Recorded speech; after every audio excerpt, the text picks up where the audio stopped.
Johnny. Johnny, you son of a gun. Man, this guy is fast. What's up, man? And this dude doesn't screw around. Jeez, look at this speed. Good afternoon, bro. What's up? Damn it, boys. Unfortunately, it's gonna be like a slightly shorter stream today, I feel like. Because I started really freaking late. Well, it's not gonna be like super short, but it's gonna be probably on the shorter side. Alright, boys. Bada beam, bada boom. Bada beam, bada boom. So.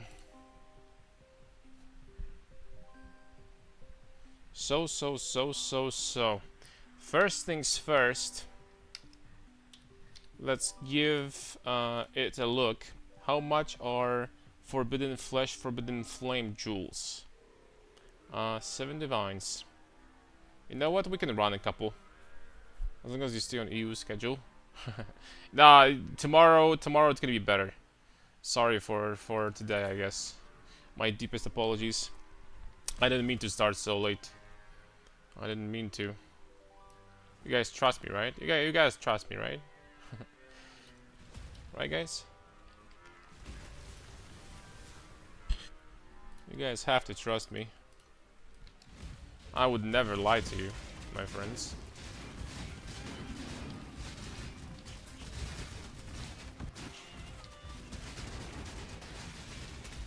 Okay, I guess we're teleporting. Oh, this guy was tanky. Guess we're teleporting now.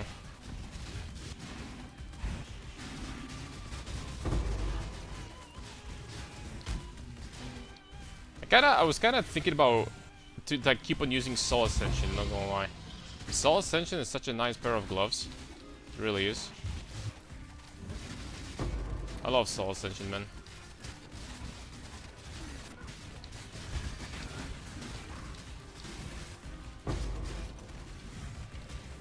Okay, where is the Feared?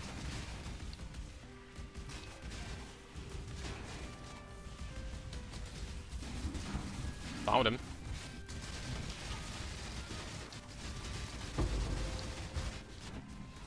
Okay. Not sure what killed me, but it was kind of hard to see much. It was kind of hard to see here, not gonna lie, fellas. I was kind of thinking about farming some SpongeBob juice today, boys. Trying to like find the Divine Altar, you know, to like get into the freaking into the clip channel or something. I'm just kidding. That's not the reason. It's not the reason, I promise.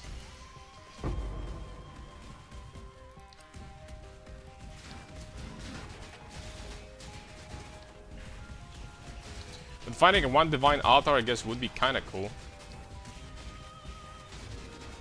We found no Divine Altars like the regular altars from the... Okay, that's not... That is not fair. I'm freaking sorry. That is not okay. They're hitting like truck. Of course, it's Ghosted Feared. These guys are not messing around. Oh, crap. Okay, that's my bad. Alright, hold on. I gotta lock in. Because I'm playing really bad.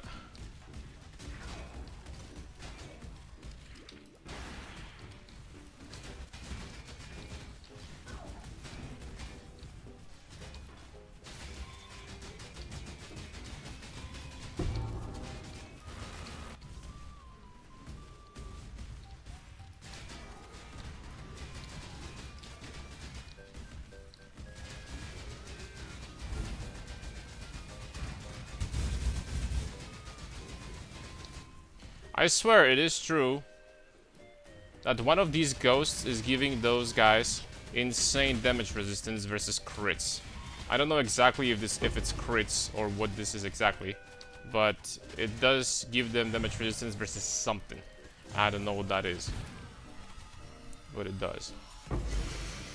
Avatar of the Wilds. I doubt it.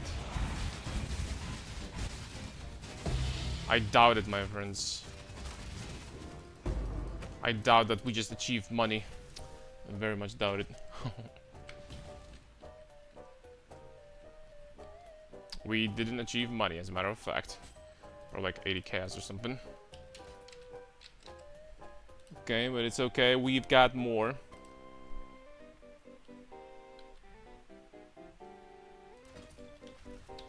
There is more to go.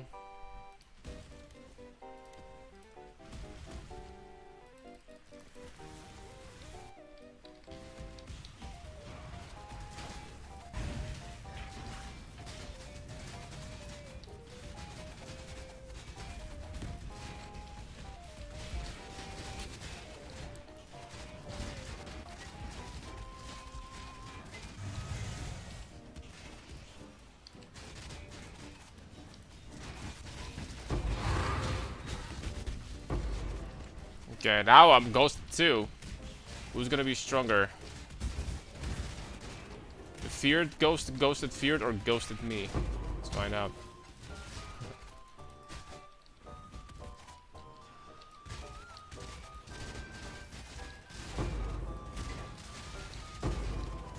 We're gonna find him, that is.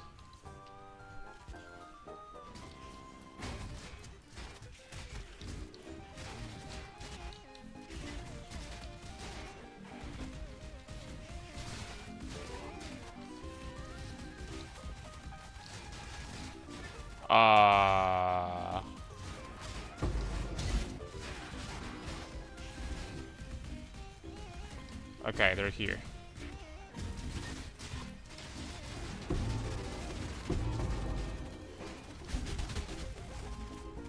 Okay, that answers my question. When I'm ghosted, I'm stronger. I'm stronger than these guys. Oh! Unique shield that went through the filter? No freaking way. Prism Guardian. Prism Guardian is worth big monies. Oh, that cannot be true. Can it be? All damage from hits can poison from Shadow. I don't know. Like this one actually I don't know. This one I actually don't know. It's unfortunately it's worthless also. People do not like poison. And Prism Guardian is 8 chaos.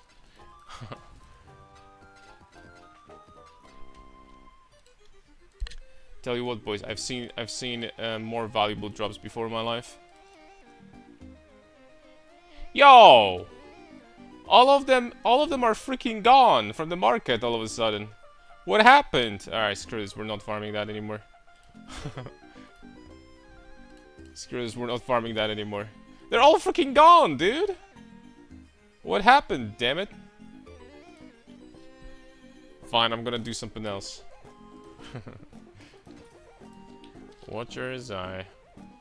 Warped Alcove, this is Void. This is Bismuth, so screw that.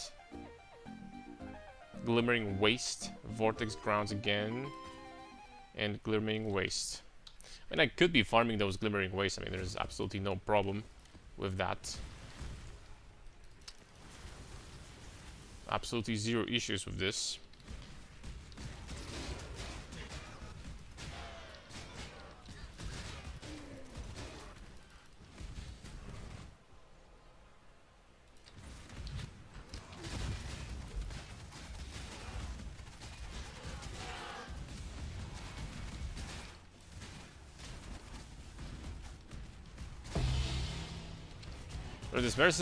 But this mercenary lived longer than feared. And these mercenaries, no wonder these mercenaries are freaking broken. No wonder, dude.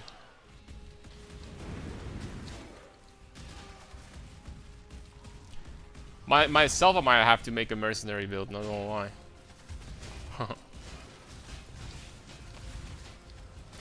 Wonder if like the best armor stacker would be actually a mercenary. And I mean like luminary. You're just stacking aura effect there. You're getting tranquils for a lucky hit, which is huge. That alone is like 30% more damage. And you can do plenty of stuff with these guys. The body armor, you can also get the rare, because you can't use uniques, so you can get a rare with some good stuff in there also. What's up, Hikari? How am I? I'm good. How are you guys? Oh, my boys, good morning. Are you a sake boy? And this freaking song from POE guy got stuck to my mind for some reason. Hello, my boys. Good, shit. very good. Here we go again. Very nice.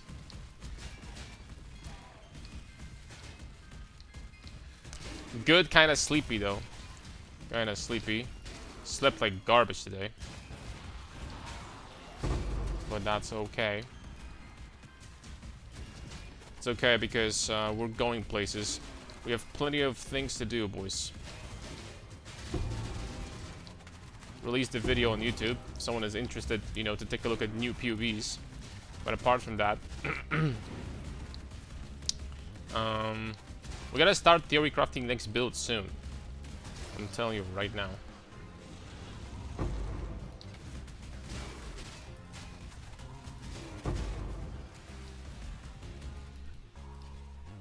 Sup, Trophy?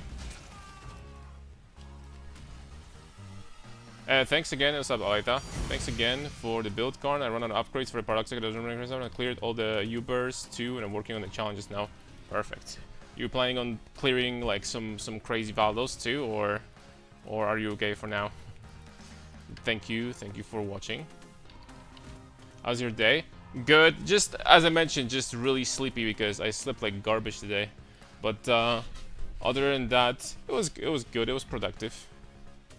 Fortunately, probably the stream is not gonna be like super long today because I started late. But we're gonna make up for it tomorrow.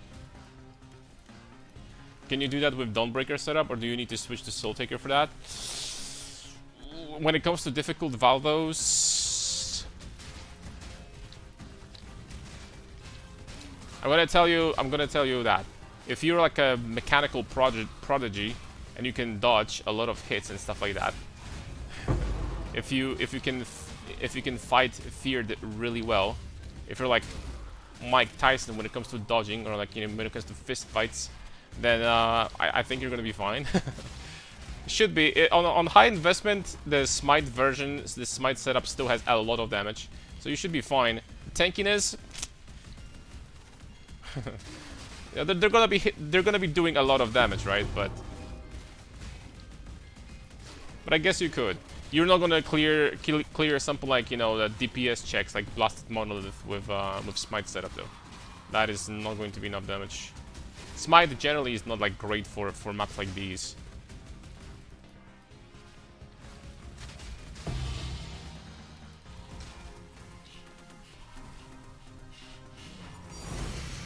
But there's plenty of things you can do with this Smite version, like deep delving, stuff like that. Guess we'll find after the challenges. Either the Valdo or Gamble House of Mirrors. Gambling is the way, I guess. That's true. Okay, we got 3. I got another one here. Man, like the prices of these Valdos are going up, and I have no idea why. You guys have an idea why? Who is running these left and right for the prices to go up? I don't know. Some very non-polite whippersnapper is running those.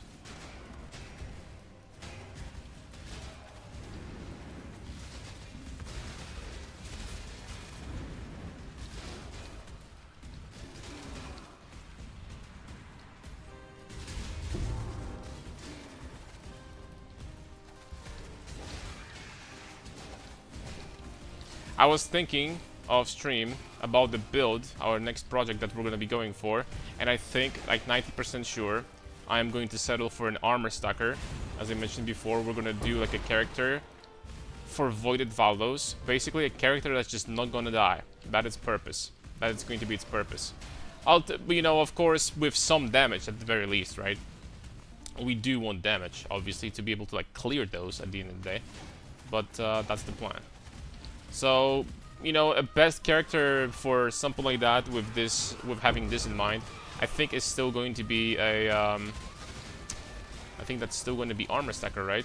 I don't really think you can build anything tankier than Armor Stackers in this game right now. I mean, you could argue that maybe something like 18 Endurance Charges Juggernauts with 90% 90% physical reduction and like basically like transcendence for 90% elemental reduction. But I don't know. I don't know if these guys are gonna be tankier. Like armor stackers get the same thing plus, you know, more. What's up, main by Rokus? How's Carnarius? Do you maybe have a guide to crafting those rings? I just got me the cogwork rings. The rings that I have, like these rings. I can tell you, long story short, can you get 1 million armor, the goal? Oh, 1 million is easy. Armor stackers usually have multiple million, like 2-3 mil. So that shouldn't be a problem. I got 50 divines and level 89. Can I follow your build?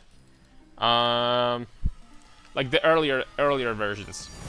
Still, probably 50 divines is not going to be enough to use the replica Alberon setup. I'm pretty sure that you're gonna have to settle for a Brutus setup. So something like my day 3. There's a video on YouTube like day 3 update or something like that. You can, for example, you know, do something like this, right? Like setup like this, which is going to, you know, allow you to like clear tier 17s and stuff like that. So I think this setup I've been already farming Simulacrum with this. Like Deathless. So a lot of farms in the game you will be able to do this if you're interested. Unfortunately, that's not going to be enough for replica Alberons. You know, we have inflation. The prices are very high. Replica Alberon setup is going to set you back a little bit more than that. But it's certainly not just a matter of, like, you know, getting and grabbing your groceries. We're talking some, like, you know, expensive watches right there. But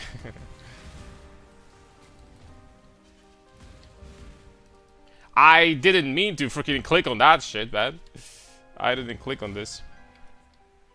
Farming for Soul Taker Fortify before swapping from shield version. Would you mind when you please take a look at my POB? Obvious upgrades before swapping. Yes, I will take a look.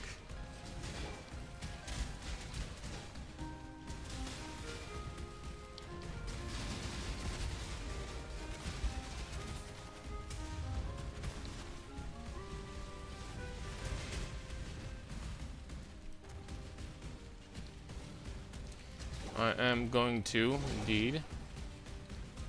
You're lost, my friend.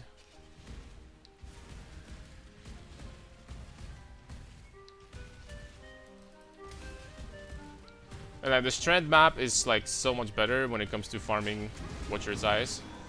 But I mean, what can you do? Not every layout for Valdos is gonna be great. But long story short, you gotta do it. There's obviously very limited amount of them on the market, so and on top of that we missed something. As my follow sound would suggest. Oh. What are we freaking missing, man? You know, I was really thinking about farming Valdos with the Headhunter that gives you. It shows the icons of rare monsters. That would be really. that would save some time. Okay, found it.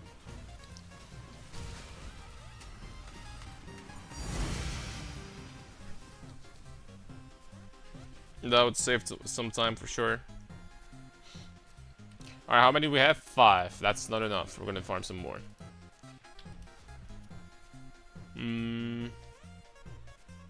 Show the rings again. I want to take a screenshot.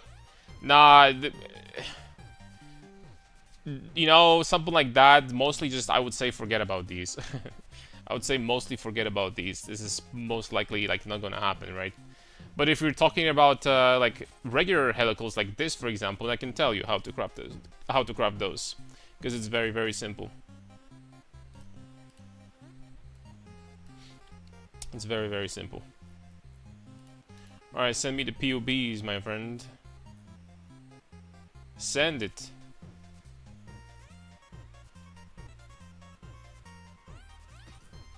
Unless you change your mind. Oh! Oh, these are just prismatic jewels. Oh, damn. Thought this guy had plenty of... Look at all this jewelry, man. Girl's gonna love this guy. Look at all these freaking jewels.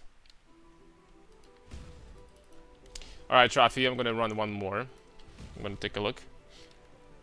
Can help, thanks. Alright, so I'm gonna tell you boys all what you need to know. I'm gonna share my never-ending knowledge after this map, okay?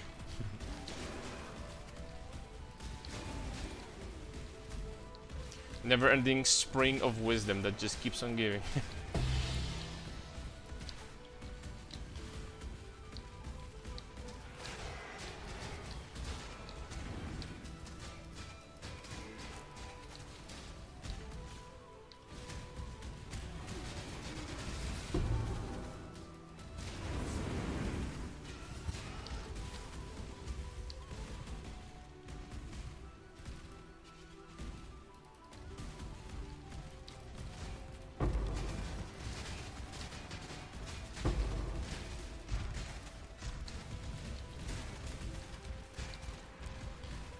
I'm not gonna lie, when we started this character, I didn't think that it will be able to like clear blasted. I had my concerns. Because strength stacking archetype is great, but generally speaking, for clearing maps like these, the blasted and the desert spring map, which is even worse, it's good to have a build that basically like equips 9 items, and you know, it doesn't need to like unequip any items, because obviously that's a huge freaking boost. And on top of that, another problem was the souls and soul taker. So you cannot really generate souls very easily on a map like this. So the fact that we did actually surprised me a lot. Alright. Well, I'd say you have to have this kind of way of thinking if you're a streamer. Any game, I would say. Yeah, I certainly had this way of thinking in League of Legends. I can tell you right now. Without a shadow of doubt. Okay. This is good, this is good. As always, corruption or vestigial effect. That's fine. Double corruption alternatively. But if you're swapping, then I would just keep that. If you're swapping soon, it makes no sense. Gloves are nice. Ooh. Look at these. Look at you go. Well, obvious option is, but you know, before I'm gonna say something, because I haven't checked those in quite some time. Let me see how expensive Nikes like these would be. Okay, so we have... Yo! They're freaking cheap as hell. 17 1 to 89, 50 divs. 17 1 to 90, 69 divs. 17 1 to 93, 85 divs. Bro, these boots are better than mine. I wish I was joking, but I'm not. They are freaking better than mine. People are overpaying so much for this 1 or 2% strength. It's actually disgusting. How much people are overpaying for that. That's just not freaking worth it at all. Not at all. Not at all, dude. Alright, this would be pretty decent upgrade, not gonna lie. This already is like 10% more damage compared to what you have. Like, unironically. For 50 divs, I mean, that's not like 50 divs is not the end of the world, right? So I would consider, you know, thinking about this. You have simplex, so man, you're freaking rich, man. You have simplex, you have helical, calandra touch, some big time jewels right here, big time jewelry for sure. All of this ring, I've seen better. I've seen better for sure. I've seen better than this. Belt is nice, nice. Yeah, these flasks are. I'm just going to assume that you know you have the right thing. good cluster, another good cluster, very good clusters, and the jewels. Oh no. Oh no, please no. Alright, you know what? This jewel is insane. This jewel is insane. Hey, you have good jewels. That is freaking rare. You know, the type of players that actually are buying the correct jewels that I have in my guides, that doesn't happen. That is some freaking dead species right there. So there you go. I'm impressed. Well, I would say just like maybe get like boots for 10% more damage. After that, you can start farming for Soul Taker. Other than that, you have some good gear, Traffy. Alright, now asked for the question, how to craft good helical rings. The answer is extremely simple. Preferably, you want to buy a helical ring with fractured mod, preferably chaos resistance, and then just spam Deafening Essence of Rage. If you see something like strength and life, and like another good mod or dead mod, you could try to annul, and then use the boat to slap another resistance, and then you finish by crafting resistance. Or like you can try to like fish for like attributes or something like that, and that's it. Crafting helicals is extremely easy. It's just a matter of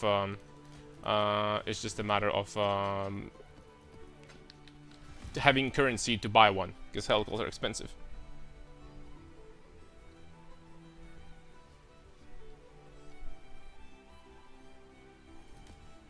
All right, let's continue. 92k EHP, still dying to random as rogue exiles. I'm not sure. I've heard few people already say that they've been dying. I'm not sure where your squishiness comes from. I'm not exactly sure about that. I have to be completely honest. I checked POBs and for the most part everything looked fine.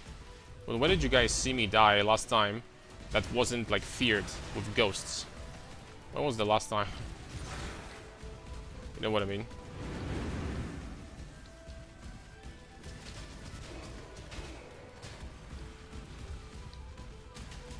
No, like voided maps are actually freaking taking their toll. Jeez, since yesterday I saw like 30 people died to void maps. And I know that some people are it's very, very rare, but some people actually do that to just like, you know, to just like rip their level 100 character because they're like done with the league at this point. Some people do, but I wonder what retention is this league, by the way. Also, kind of curious.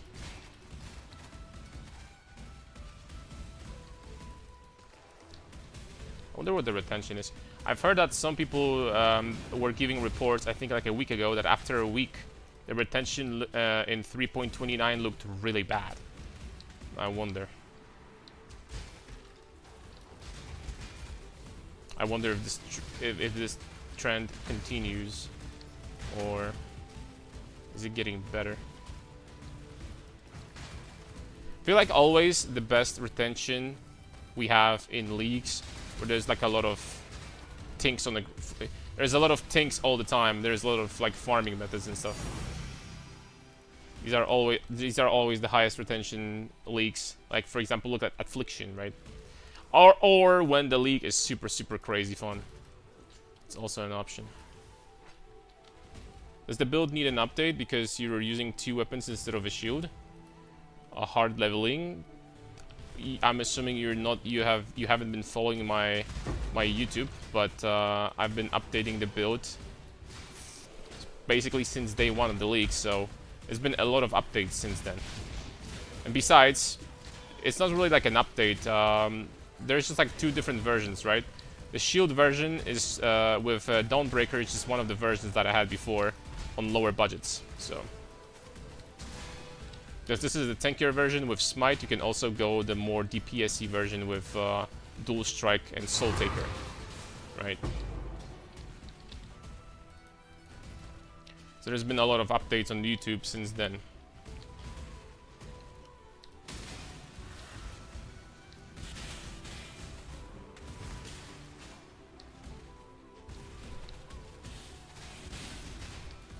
All the people I play with quit after week 1. After first week. Ooh, it's pretty fast. Dude, this guy has 3 6-links. But I don't think he's good. I don't think he's good, but...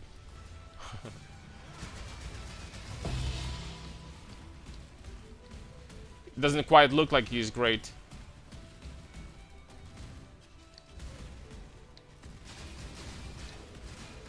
But I have no idea. It's kind of like actually pretty ass to like... I wonder if they're gonna do something about it in Awakened PoE trade. Because it's like actually pretty assy to like try to find the mercenaries, because like I'm completely clueless. I don't know which mercenaries are freaking expensive or not. I have no idea myself, so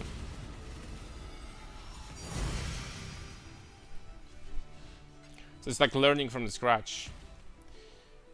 Karn, when you have time, do you mind helping me with general tankiness? My damage is pretty strong. Yes. Yes, I will.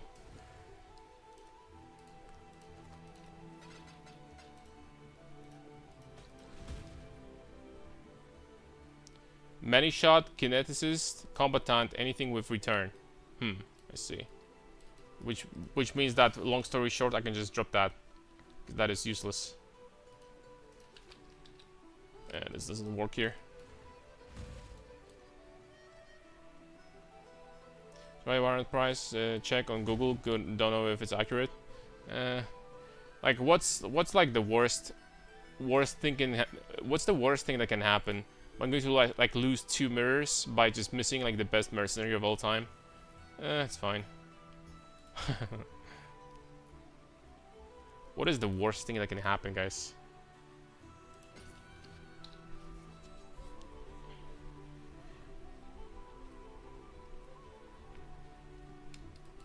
Check this out for mercenary pricing.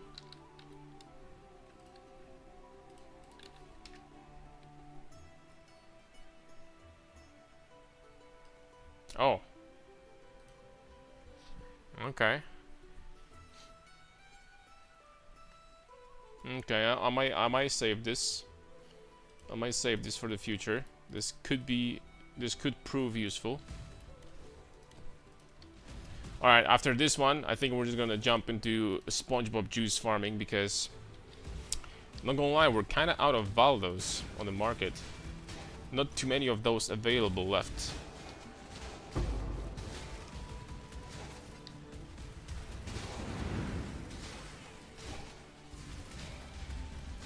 Well, we have never-ending streak of glimmering wastes, of course, but I'm not necessarily like the biggest fan of running this map anymore. I'm kind of done with this one.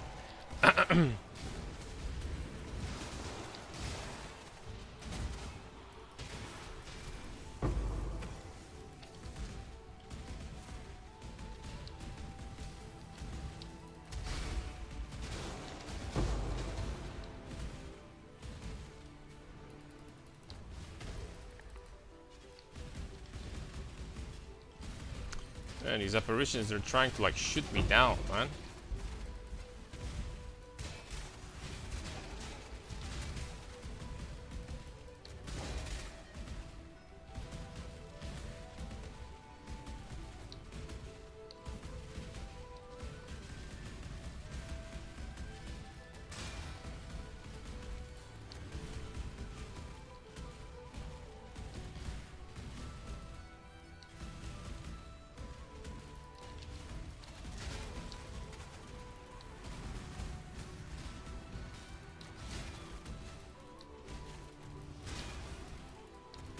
Wait, hold on a second. Dude, this is the first time I've seen this. I didn't even know that this freaking map becomes fatal after some time. What? You have a 5-minute time limit here? That's freaking news to me. I've never seen that before. Read the map mods on your maps, guys, I guess. That's the lesson here. What's up, Samut? How's it going? Very good. Why no 12k HP? Because like 8.2k looks a little bit more stylish. I don't need that much HP because I cannot die anyway for style points. Sup, Misha? Alright, let's see how much money we made. Not too much money here. Double vitality. These are not the mods that I was looking for, unfortunately, so this is useless. Pride precision. Why doesn't it work? Did my keyboard stopped functioning, I think. Next up we have vitality, purity of elements. That is atrocious. Next we have discipline, wrath. That is not good either. Man, this is freaking... Where's my streamer RNG? Life regeneration, that is... I'm not even checking. Holy smoke... Bro! Movement speed, grace... Jeez! These are freaking horrible! Okay, hold on. Double wrath clarity. Okay, the last one perhaps made up for... Okay, the last one is kind of GG, not gonna lie. The last one can be pretty nasty. Actually. The last one is pretty good. Okay, I take it back. We actually made money. I think this one is like sellable for dollar checks. For dollar checks. Let's try 35 divines for that. Shall we? I think this one is sellable. For sure. The rest... Get out of my sight. Disappear. Be gone. Be absolutely gone. Yo, Hikari, give me the POV, man. Give me the POV. I'm gonna take a look at it, and you know, we'll see what can be done. What the improvements could be.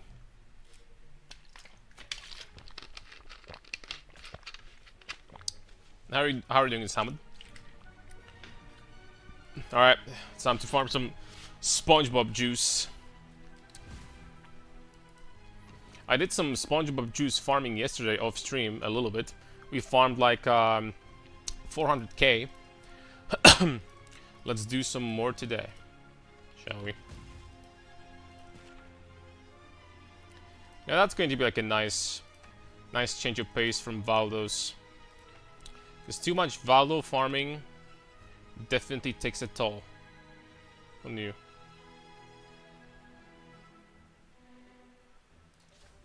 Okay, let's see if we're gonna have how many divine altars we're gonna have. And when it comes to divine altars, we're going to have as many as always. I mean, the divine conversions, which is exactly 0. Surprise! I'm hoping that surprised absolutely nobody. 0 altars indeed. Heck yes. Hakuyasu. Barkine. Damn it, I have so many of these things here. Alright, let's go. This looks like ass, but you know what? Like, ass sometimes is a good thing.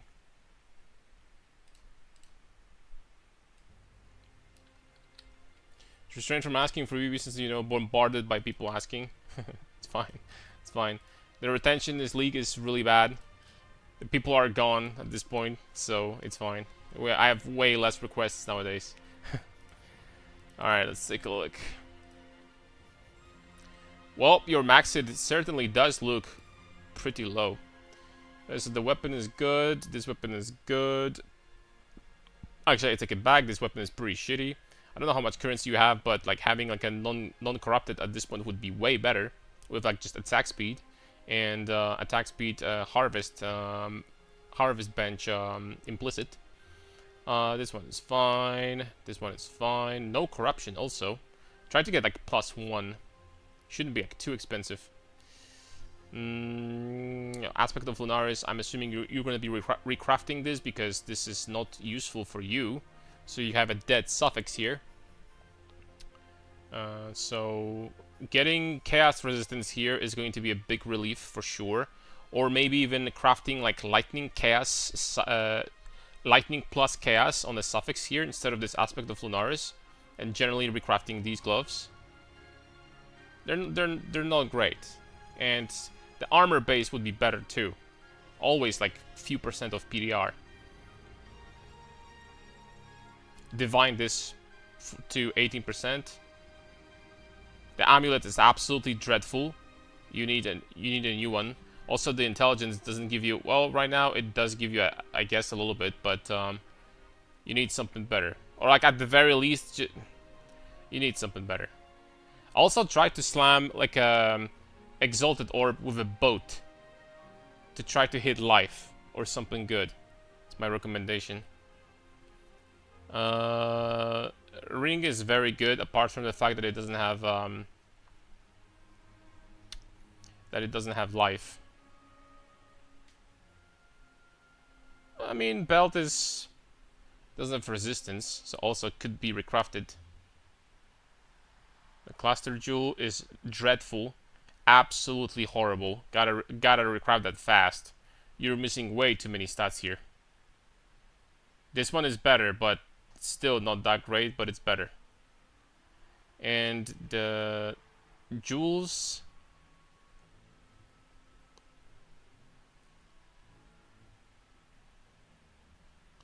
Oh. You know what? This one will do because it gives you corrupted blood immunity. But this one, the attack speed with axes? Axe attack speed? Excuse me? And this one has 10 all res. You could divine that to 15 very quickly. This one, this strength and dexterity is such a dead mod, by the way, also. The values on the other affixes are low, so you could also divine those. Fire and lightning resistances, again, these jewels could get like better. I think the main issue is that the overall quality of your gear is low. You're missing a lot of life in many different places. Something so simple by adding like 1500 life to your build would help tremendously. Also, you're only level 92. That is way too low. You gotta hit like, I don't know, at least 5 or 6 levels extra. If you're gonna hit more levels, then your tankiness is going to increase. Because you can get the, leftover levels into, something like life here, and the life here, boom. Not this node, and then like the life here. Also get this endurance charge for sure. So look, like you gained 1 endurance charge, 10% life. With the changes to gear and better jewels, I recommend percent life jewels. You're gonna hit 7.5k, maybe 8,000. And you're gonna feel there's gonna be night and day difference when it comes to tankiness. Also, take off this point. This is completely useless. It's melee critical. I mean, oh, never mind. You're already dual strike. Okay, never mind. Yeah. Like, these 3 would be nice to have for sure. Try to get them as quickly as possible and then level up. Like, level 92 only is like super, super low. Like, insanely low. Right? You can go from 92 to like 97 in like a couple hours probably. It's probably not gonna take longer than that.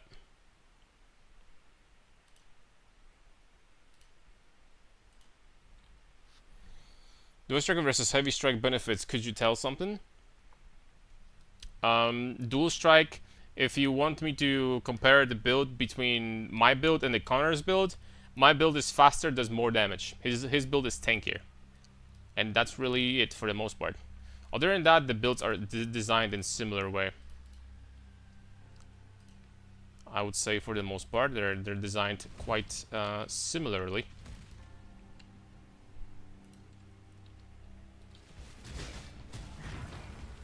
All good.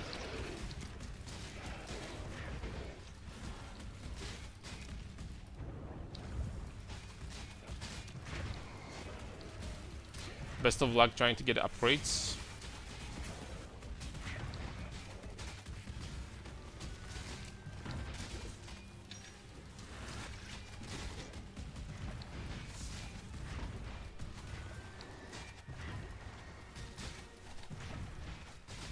What about map mods?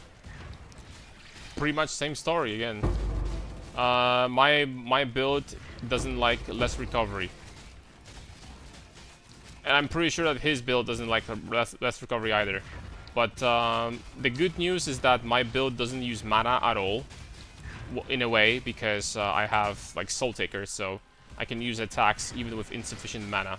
So that's extremely useful when it comes to extremely comfy when it comes to mana management, because you can technically use life tap on other skills that you use, like life tap with Frost Blink, and then life tap with Wither, and just link these 3 together and just like life tap them, and you don't need mana. You can be sitting at 0 mana and you're fine.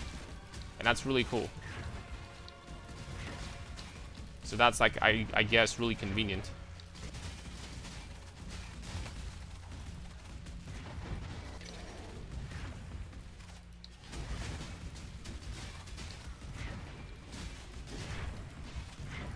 XP with access isn't very good. I thought it would help with Soul Taker. Yes, I didn't check that we were already using the dual strike version. The problem is that some of your jewels, I think they had attack speed with swords. Didn't they? Some of them had attack speed with axes, some of them with swords. Yeah, like this one. The attack speed with axes does help because the dual strike takes the offhand, your attack speed on the offhand. But this with swords is completely useless. And then this with swords is completely useless. These jewels, generally speaking, are really freaking bad. Like there is a lot of improvements that could be made there. I don't even think that this corrupted blood immunity is worth it over losing like 2 stats from a jewel. I don't even know. So you have corrupted blood immunity from a flask? You don't. Okay, so you could have it here, for example. Also, the sapphire flask is definitely a waste. I would rather get like onslaught here, at least for a little bit more damage and speed. Sapphire flask is not needed. Your resistances are going to be fine the moment you like get better gear. Just like you were missing resistance in like many places there. So yep.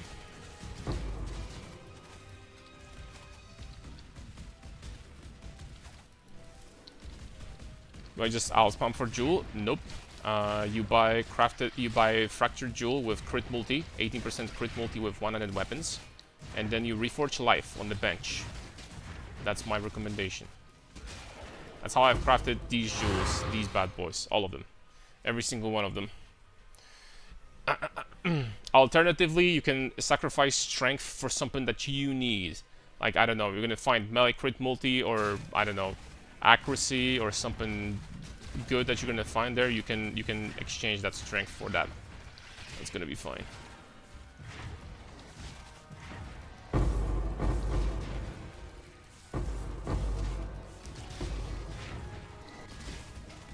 It's doable.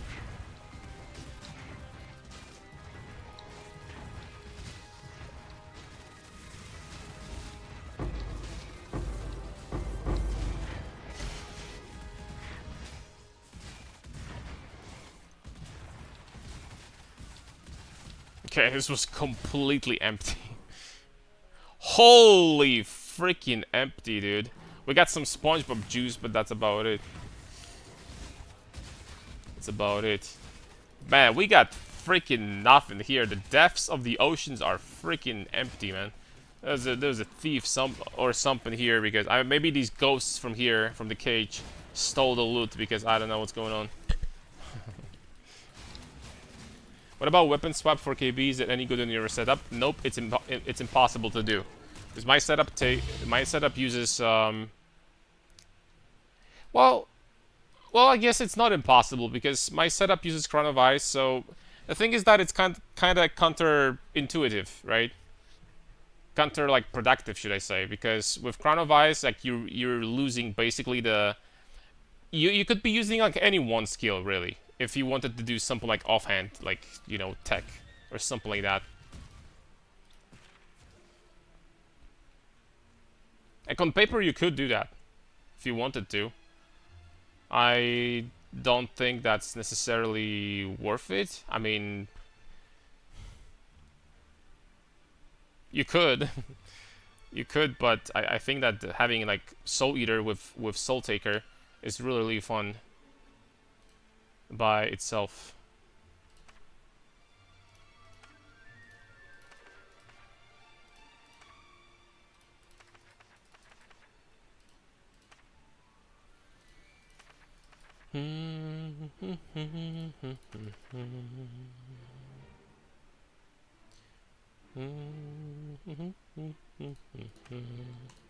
Voyage, voyage. And time for another voyage.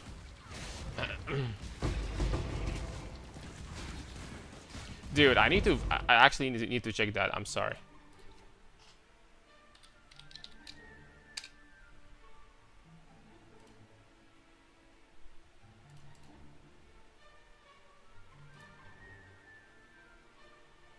Voyage. It's voyage. Voyage. I keep on saying voyage. Oh, I'm freaking so ill.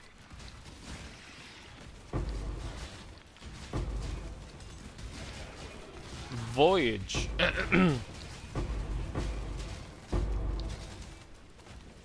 Education. You learn something every day.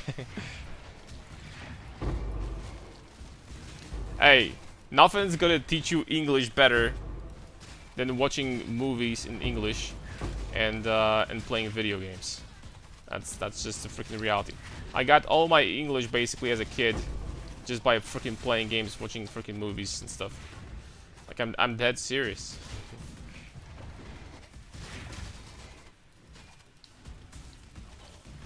Voyage. Voyage, that does sound about right, I will say. The thing that speaks the most to me is the fact that on heavy strike you just have to more strength, and it makes my monkey brain go, ooh, big number. More strength? True. I mean, we do have decent amount of strength. We have 3.6k, but true. I think you get a little bit more on that version. It's gonna be similar, I think, at the end of the day.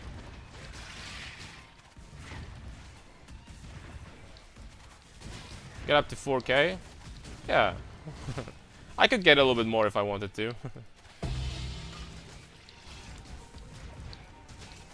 think it's just a matter of split personalities.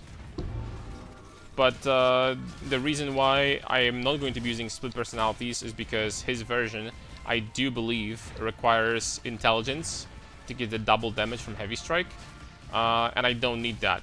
And I generally speaking, split personalities are pretty damn overrated if you only need them for one stat. 3 risks? Oh, bro, that's like 2 divines, I think. That is the best drop from Voyage. I freaking nailed it. That's the best drop from Voyage I've ever seen, by the way.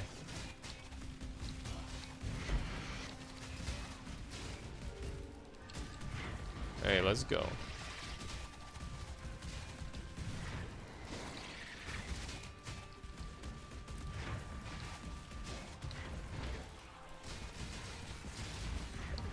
Voyage one.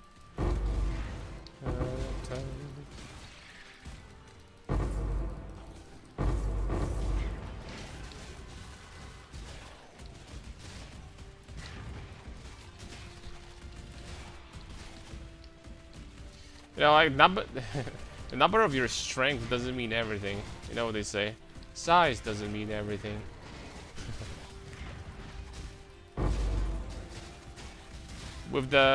Even with the strength stacking archetype, well, you know what? When it comes to stat stacking, it's a little bit different. Sometimes number does mean everything at the end of the day, but you still need to think about other vectors, right? I have seen a lot of people, and this is especially common, I would say, in PoE 2, where people are still like kind of inexperienced, but people will like legitimately put all of their points into the same basket. In PoE 2, there's like nothing really as like, you know, stat stackers, at least not in like a traditional sense, when you're stacking stats and you're gaining scaling from like multiple different angles, right? This PoE 2 is a little bit different than that. So people will like just legitimately put all their points in one basket, and at a certain point there's like diminishing returns. It's like not worth it to keep on investing into one stat. It's better to like start, you know, caring about other stats to like, you know, get the extra scaling. So people lose damage this way. In PoE 1 it's different because strength stacking obviously is like, you know, once you start stacking strength you get flat damage, percent damage, you gain attack speed, you get everything basically. Everything that you need. What we're missing is like crit multi per strength. Stuff like that. That's the only thing we're missing at this point. We need to buff strength stackers. Strength stackers are so weak, man. We need to buff those.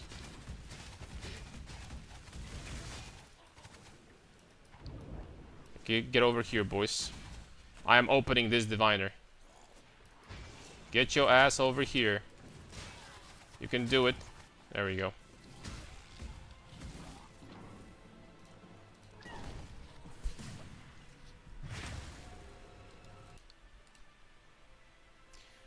But I'm not going to say that, oh, you should go for this one instead of something else. No.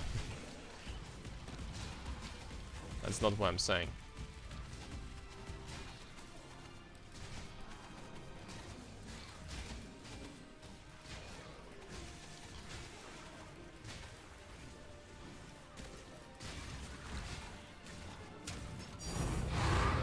Oh. Alright. Kinda curious, how much money you can get for risky boys nowadays?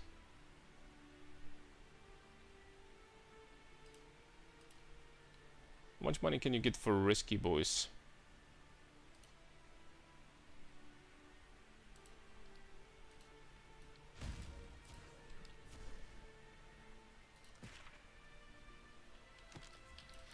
So we got 3, right? And we got this, and we got that. Okay. How much money can you get for risky boys? I don't know how expensive they are. I want chaos. I have risk. Oh my lord! A single risk is almost a divine? I mean, that's crazy. That's not gonna be worth anything. There are 3 risks is 3 divines. That is crazy. I don't even know why they're so freaking expensive. Did you try some crazy 60 mod unkillable rare mobs? 60 no, but I have tried this this strat before, and I killed like a mob with like 40 mods, and with like rare with like a 40 mods, and basically it was like fight to death. I wasted like 2 portals to kill this guy in a tier 17 map. I don't remember what the map mods were though, but yep, I did. 60 mods? No, I haven't had that many before.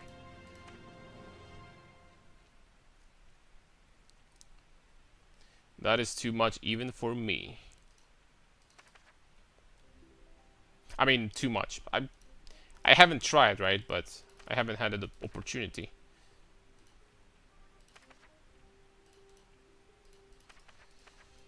Okay, let's reroll.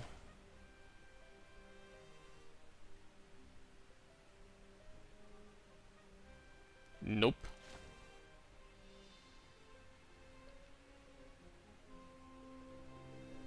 Nope. I'm not rerolling more. That's good.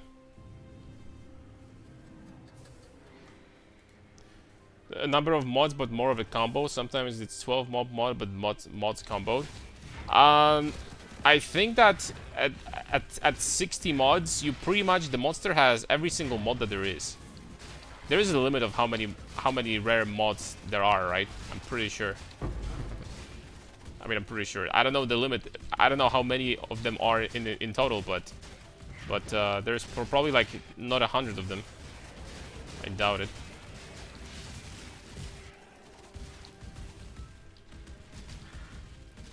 No, it doesn't.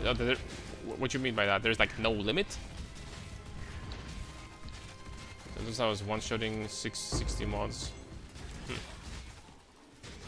Also, it vastly depends on the mod based on the monster's base type, because there's like monsters that are harder than that are like way harder than the others, right? That is also true.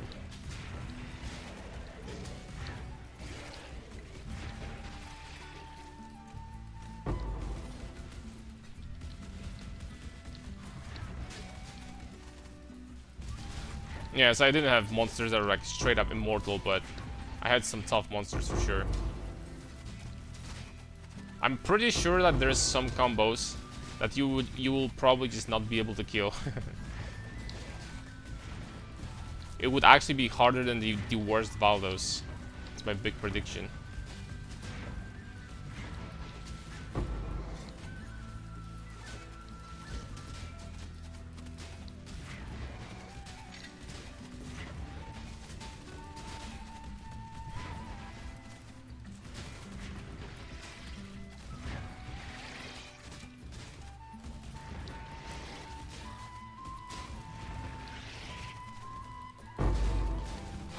much more damage dual strike over heavy? I have no idea. I don't know how much damage counter has. No clue. I haven't been really working on his POB, if you know what I mean. If you know what I mean.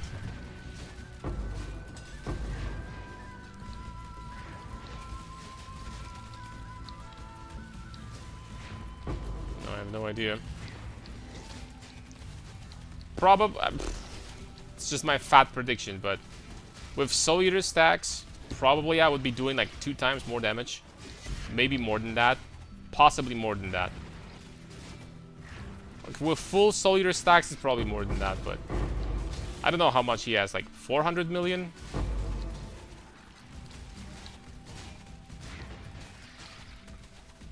But his damage is consistent, right?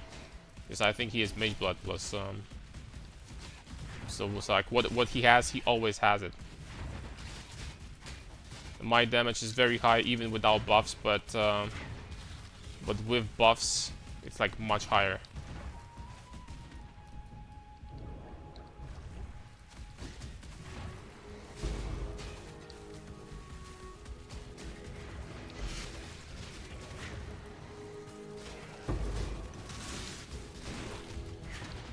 Ninja raw number is like 220 million, but no config, pure ninja.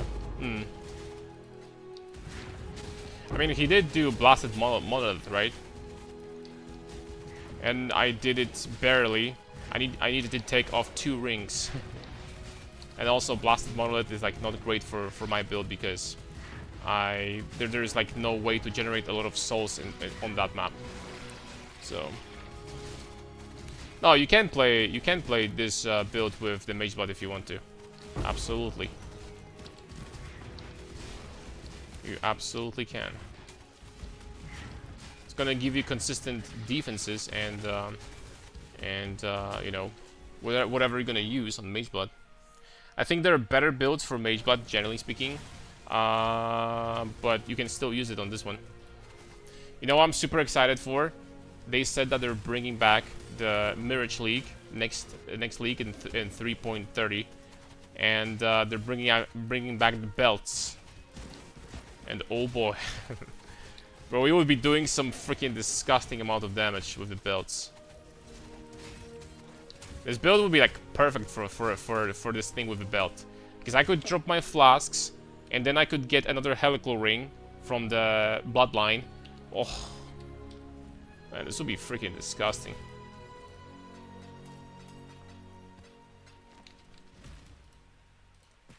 This would be absolutely devastating.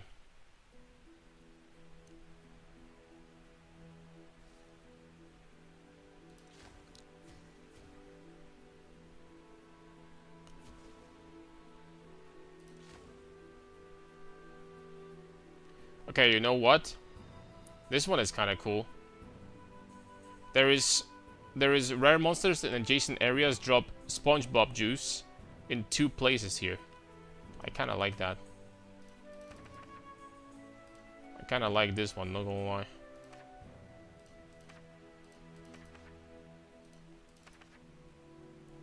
That's a lot of SpongeBob juice right there.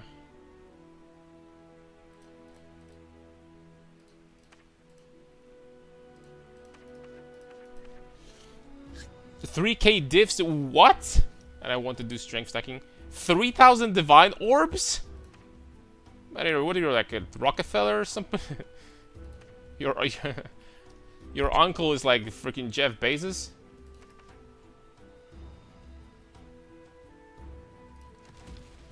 I thought I farmed a lot and I have freaking 1,600 divines only. 3k is not even that much. Yeah, it's pretty shitty, man. 3k divines in 2 weeks into the league is like only 0.00001% of all players when it comes to how much money you have. That's actually, you know what? I take it back. You're kind of freaking poor, as a matter of fact. You have no money at all, man.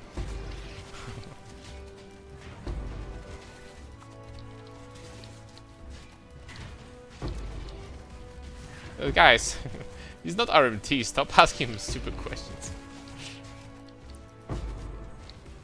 What's up, Sabo? What's good, man? Sapu.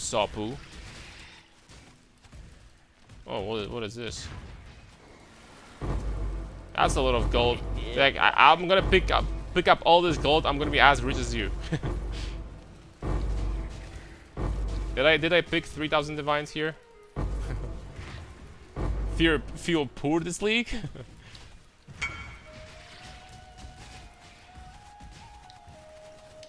RMT mapping. Oh, you got a lock? GG's. Wait, you picked up from the ground 25 freaking sacred orbs? I really need to get like the pilfering ring. How expensive is that? I really need that, boys, in my life. Like, not knowing how many shitty ass freaking chaos orbs I picked up, it's like driving me nuts, man. I need to have that knowledge in my life for sure. I've heard Susan soon when patch hits. Yeah, of course, man. Yeah. Anyway, how was your day? Anyways, let's talk about something realistic, shall we? Biz prints like 4 to 6 sacreds a day. Oh, well, that's true, I guess. That's big level of juice.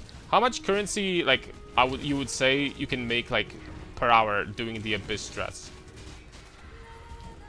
What say you? Like, how much currency per hour?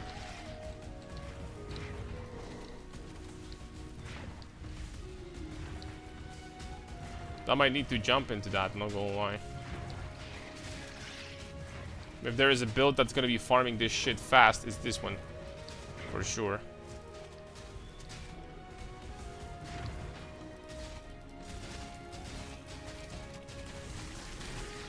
Guys, is that weird that I clicked I don't know how many of those diviners at this point, and not a single one dropped something that went through the filter?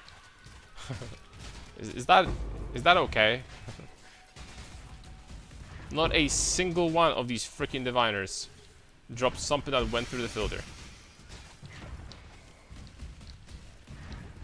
I'm clicking like 10 of them per voyage.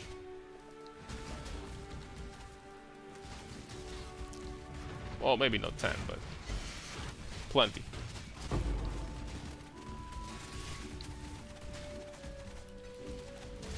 I think with good build over 40, depends if you do rarity too, a lot of tier 0 drops there.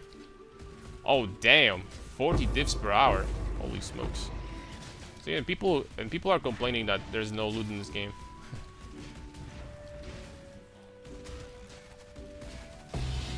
Well, when it comes to rarity farming, I'm certainly not gonna get too much because I have minus 120 rarities. I cannot drop I can't drop uniques at all. It's freaking hilarious.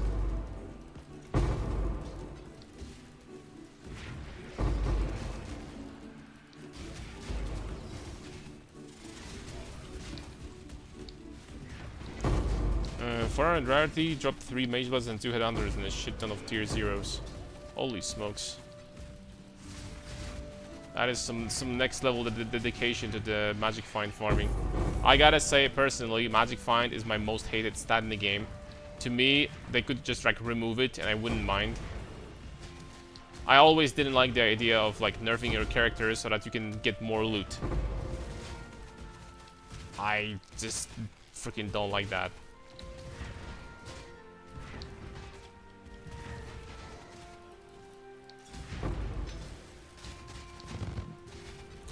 Like, more loot should be gated behind having like a stronger character and doing harder content. I would love to remove rarity like Quant because I was making your character weaker. Yeah. Yeah, the RPGs are all about like making your character stronger so you can like tackle harder content. Right?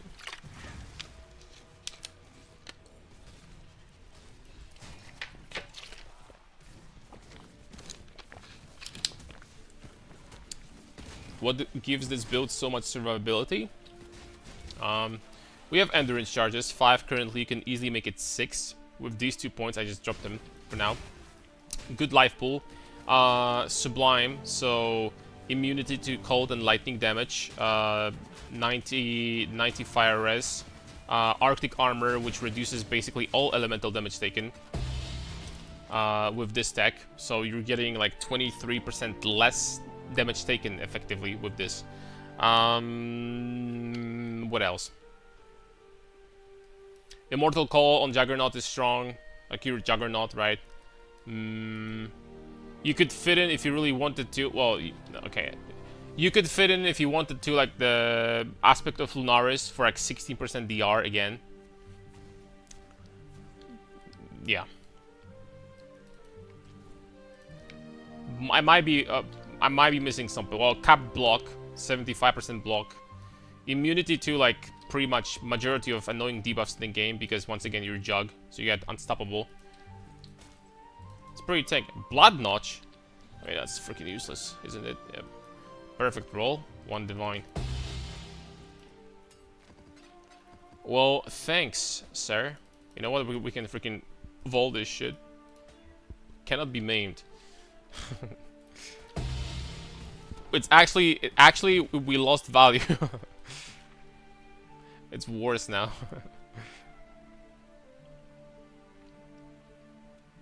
Come on, man, give me the D. Well, that didn't sound good, but you know what I mean, guys. Give me the D, man. Okay, we have a lot of SpongeBob juice in this one. I'm just gonna run this. It's fine. Give me the D. I'm gonna run this one.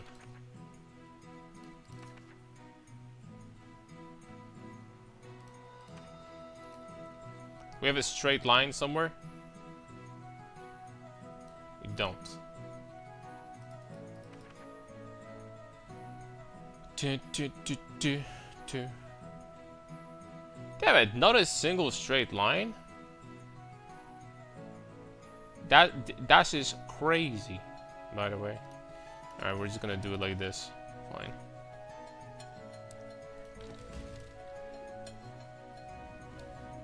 Yeah, block also. Yeah.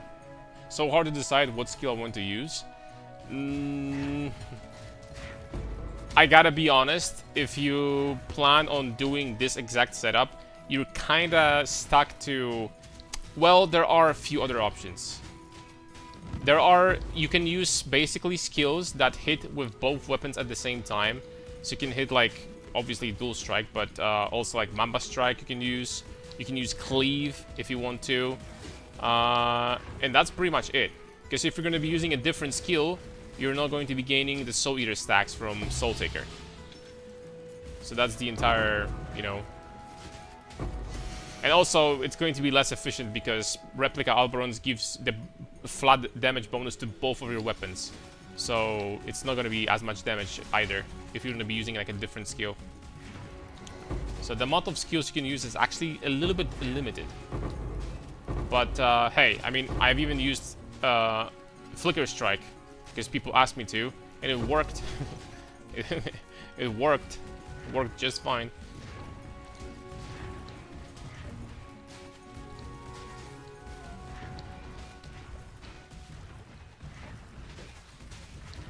For Flicker enjoyers.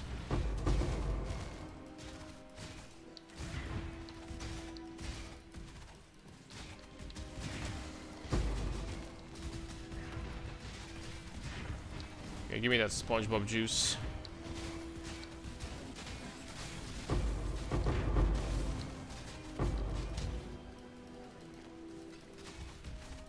That was the plan, guys, to like fill my entire like, you know, stash thingy with SpongeBob juice. How many stacks of them are there? Like, I think that's 30 stacks for 50,000. That's 1.5 million SpongeBob juice. Let's freaking do it. We're gonna be fishing for Divine Altar in the meantime. Oh!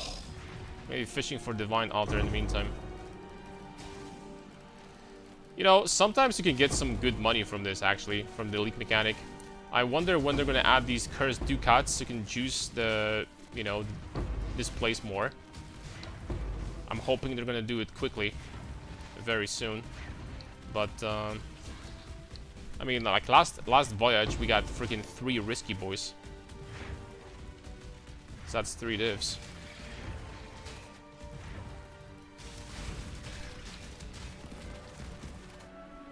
Pay down on currency. Okay, for all clear. If you want pure damage, recommend this build. Nothing will help me decide at all.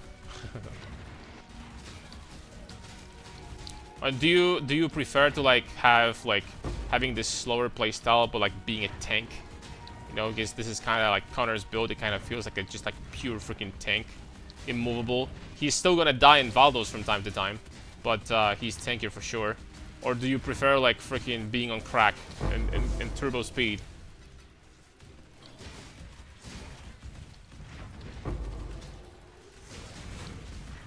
It's basically the choice that you need to make between these two.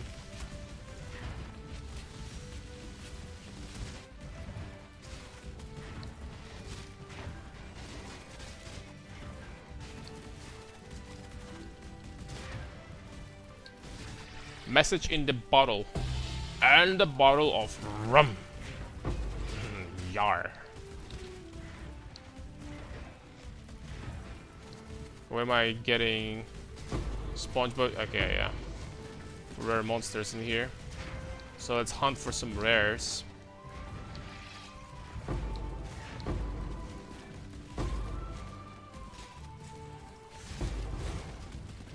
Like they buffed Wildwood pretty hard, no? Wildwood is like freaking 10k juice every Wildwood now, from what I've seen. It's kind of crazy, dude.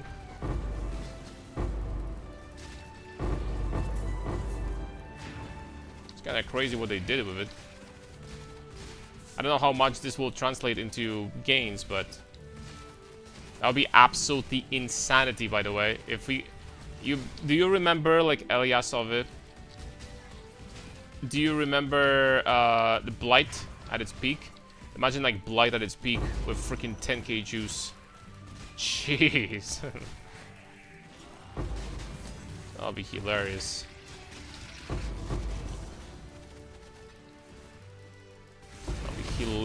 Hilarious to see.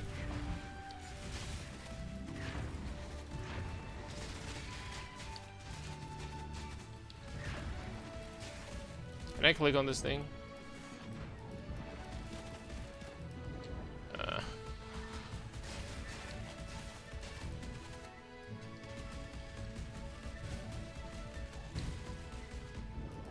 Oh, this one is also not captured. Dude, how long am I gonna need to backtrack? What is the one that is captured? Did I capture like at least one, by the way? Uh-oh. Okay, there is one here, I think. Okay, we're good. Jeez, I was freaking scared for a second. What would happen if I didn't capture a single one? I need to go back to the beginning? Think so. Yeah, probably, yeah.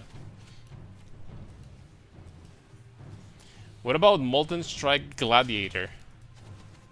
How did you reach the block cap? Just stacking strength. Iron Fortress, you get insane amount of block. Get 50 block per 1 strength, so I'm 16% over the cap right now.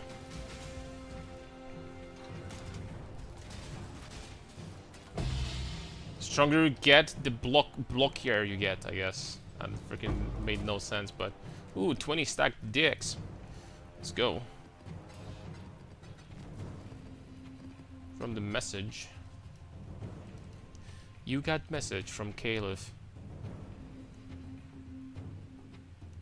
Oh, come on, dude. Blessed orbs? Blessed freaking shit. That's useless, man. I got once with... They drop chaos, the rare monsters that drop chaos orbs. That I got once. Now we got blessed orbs. Before that we got stacked decks, and that's about it. So next up is divine, right? Next up is divine, right guys?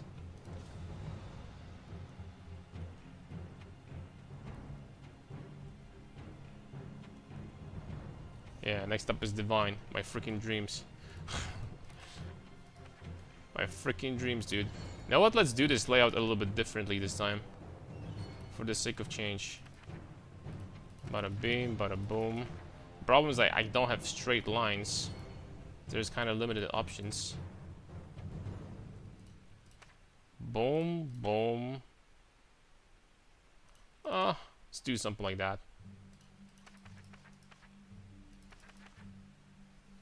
Oh, I like it. That's nice. That's not too bad. Let's go.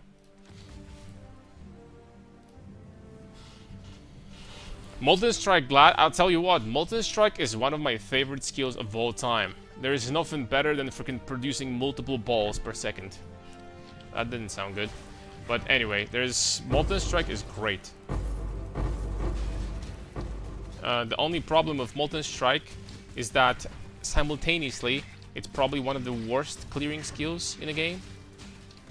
It's, well, Molten Strike has problems. I think it is a skill that scales greatly with attack speed. If Molten Strike is slow, then it feels like crap. But if it's faster, then it starts feeling like much better.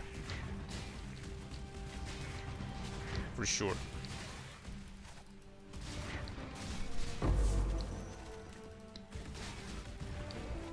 Do you guys agree? Or do you think that Molten Strike is, well, you can have your wrong opinion. I don't think that Molten Strike feels good when you have slow attack speed. And you need to have like a lot of balls too. And I mean like a lot of balls. You gotta be balling. Balling left and right.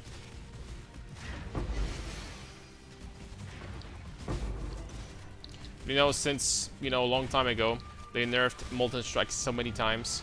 I remember when Molten Strike was at its peak, when against single target, you could spawn balls. You could do like the multi-hit, like you can do with Smite, for example.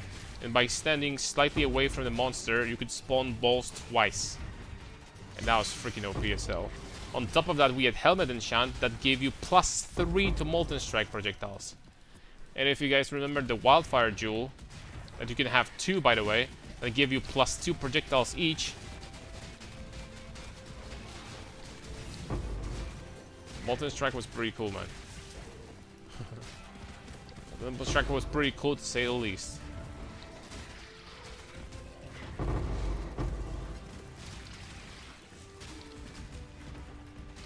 I wish they didn't nerf it so hard.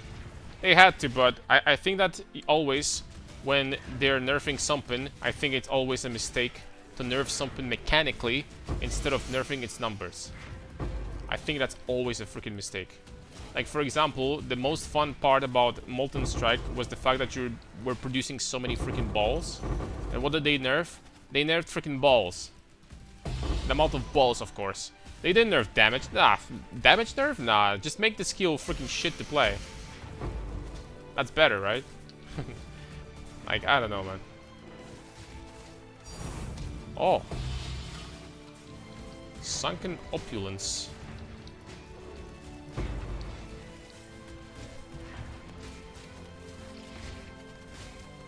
Okay, we have Divine Orb Altar conversion. Okay. Let him cook. It's a lot more investment. The staff counter uses like 200 to 300 divs. Oh. Decided to follow your guides, but since I don't speak the language, I have to watch a single video like 15 times. I'm sorry, Hazen. Sorry for that. Tell me that your first language is Polish. So we can talk. Siema. Siema, brachu. We can talk in Polish if you want. After that, unfortunately, my knowledge when it comes to languages is quite limited. I can speak a little bit of French. Qu'est-ce que tu fais dans la vie? Or Spanish. Vamos. Vamos. ¿Cómo estás? Okay, I'll shut up now. I'm sorry. Hola, amigos.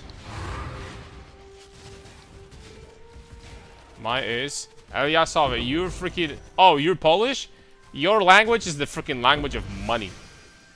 You have freaking. You speak in divine orbs. Freaking A, man. Vomiting divine orbs left and right. Oh, I'm full. Okay, what do I need to do to put the loot like back in there?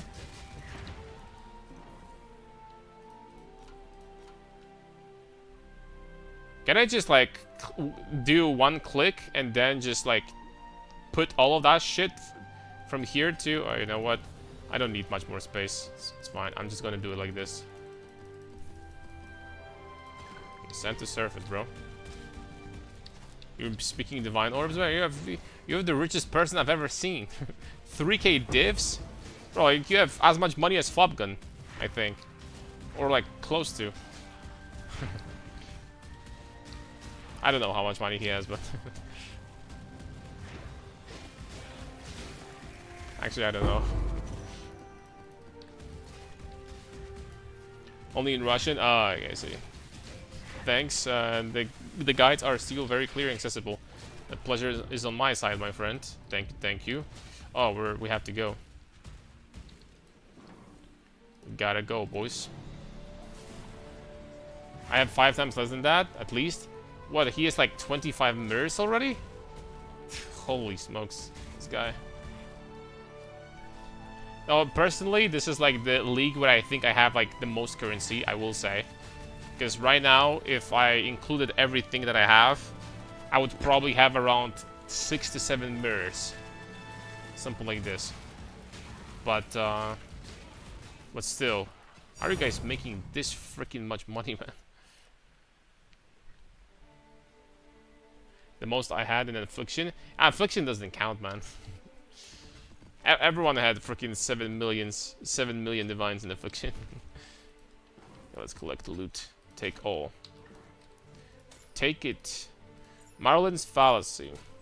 1 divine orb. And worms. Hey, that wasn't too bad.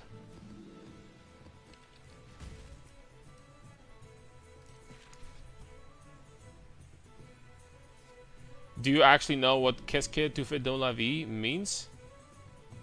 Yes, where do you live?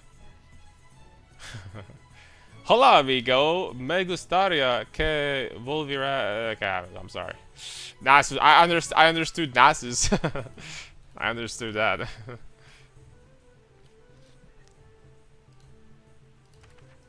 Sapu, sapu, fellas.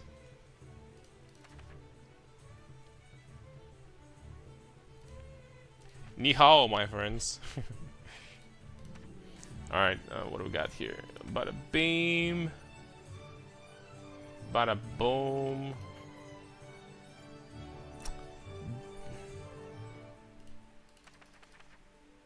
I need a straight line, man. I need a straight freaking line. There's no straight lines in my life. Alright, let's see if we have divine conversion for the first time in our lives.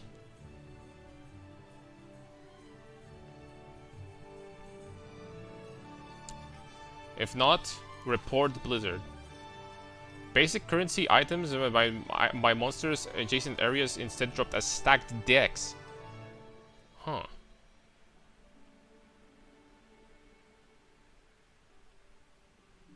Okay. Let's try to get some money in that case. Adjacent areas. So I'm assuming it's like this one and this one, right? Is that how it works? I think so. Alright, so let's try to get something nice in here. It means, what do you do in life? Like, what job are you doing? Okay, I see. Nah, guys, don't talk to me in French because because this is gonna be disaster very quickly. 37 mirror tornado shot. With my divs first week. I know something more in French. Tu à quel âge? Tu à quel âge? I know. Cluster of barrels. Alright, we need to have increased number of rare monsters. Is there anything that will increase the amount of currency? Rare monsters are a Pantheon modifier.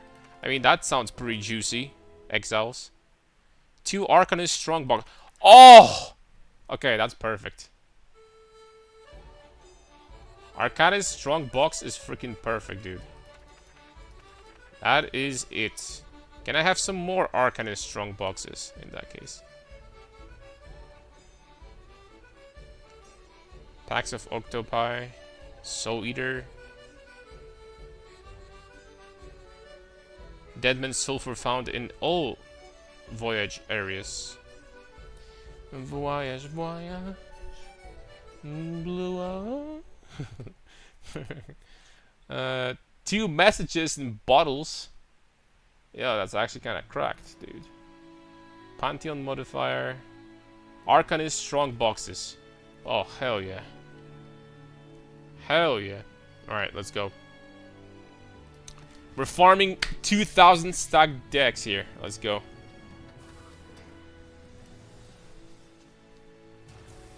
Nine builds already. Why the only words you know in French are phrases used when flirting with girls?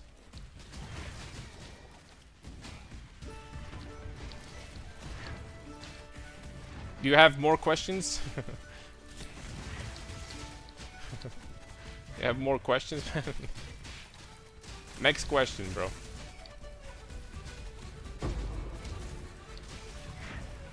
Beam.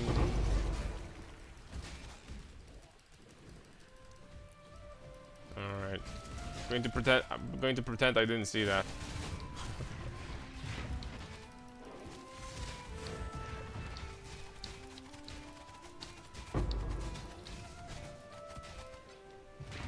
I didn't even know you can make this much freaking money from just from farming methods this league. Because, you know, people generally were complaining like a lot. And oh no, there's no loot, blah blah blah blah blah.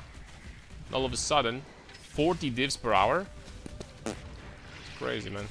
I'm assuming that you would need a magic find character for that, though.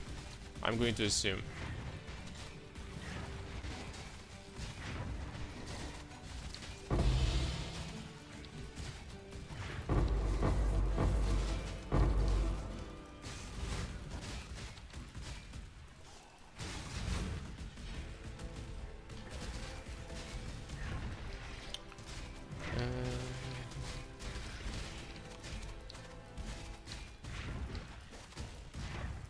Okay, let's get to our stacked decks conversions, shall we? As quickly as possible, because I'm excited to see how many stacked decaronis we're gonna get.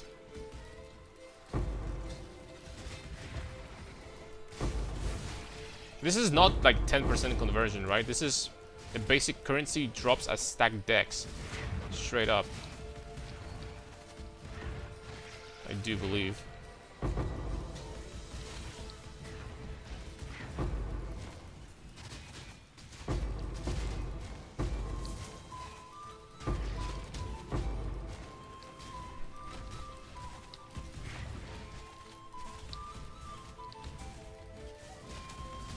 Clustering?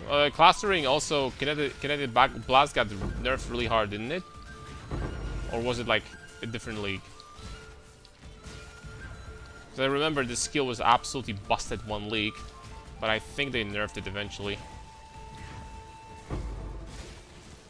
Because personally, I don't really play like freaking ranged builds. I try to stay away from that.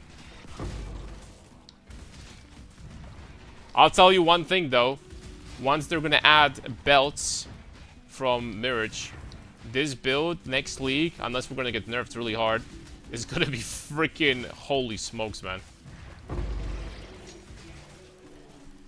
This build is gonna be so disgusting. So on top of that, you can get Vestigial, 40% increased effect of Shrines on Crown of Ice. Bro, you have 140% more action speed from Echoing Shrine then. That is going to be freaking disturbing.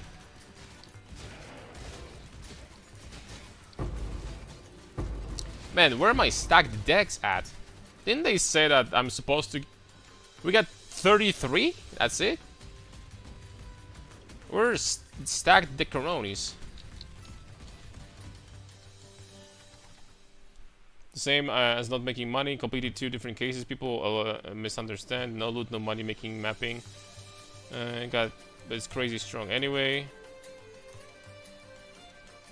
Costed 15 chaos. Well, I bought a lot of my gear early too. And you know, I had advantage of like, you know, being a content creator, so the stuff that I basically bought usually was cheap, and then it exploded once, you know, I uploaded YouTube videos. So, for example, like axe like that, I bought for 8 divines, this one, with 45 on hit. And right now, something like this is...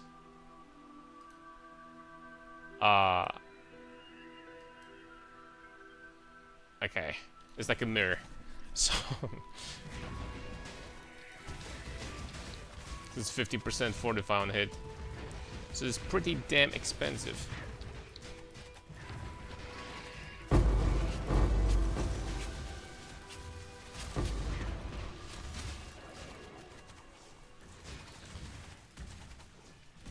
Same goes for fob gun, but even more. Best money making method he uses: buy stuff and then goes 100 times in price. well, I have to say, when it comes to money making, fob gun is definitely going to have, like, a big farmers are definitely going to have it easier than the others. Basically for this reason. That's one of the main reasons. It's definitely going to be easier like that, because, you know, you can just... you basically dictate what people are buying and selling to a certain degree. If you have like 10k viewers, like Fabgun or something like that, like, and I'm not saying that people will be doing this intentionally. This just happens. This just happens like by accident, right? It's like nobody's fault. So you just make money this way. If you want it or not, you're just making money.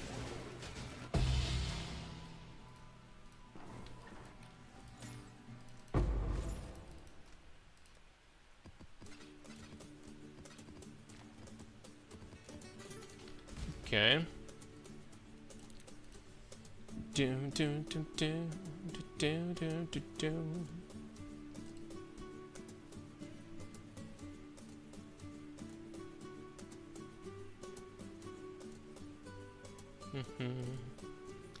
Beep beep beep beep. Alright, what's next? Do we have more? Well, let's try to do one more.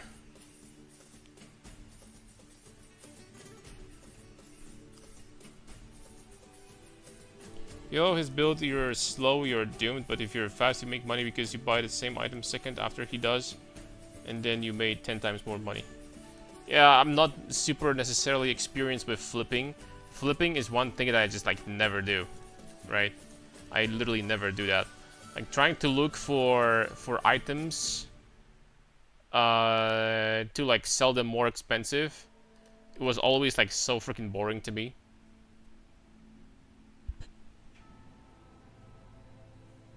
Sub terrible. Sub. I don't know what you're saying, but because it sounds really weird, but we're doing good. We're doing good. Okay, I have a lot of these crosses here. A lot of these crosses. Okay, I can do something like that, I think. Okay, there we go. That's a weird labyrinth, but we'll do. Farming and hoping for currency, I can do upgrades. Perfect. Sounds perfect to me. I uploaded the last video from this build, and after that we're only going to do the video with, like, from 0 to hero, like the progression on strength stacking, and, like, basically like a big guide. And after that, we're going to start working on the new character. And the new character is going to be pretty simple. We're probably going to do a character for valdos, for voided valdos. We're going to try to tank those bastards. And hopefully our nickname does not appear here on the, you know, on the side. That level 100 character got sent to the void. Hopefully that's never going to happen.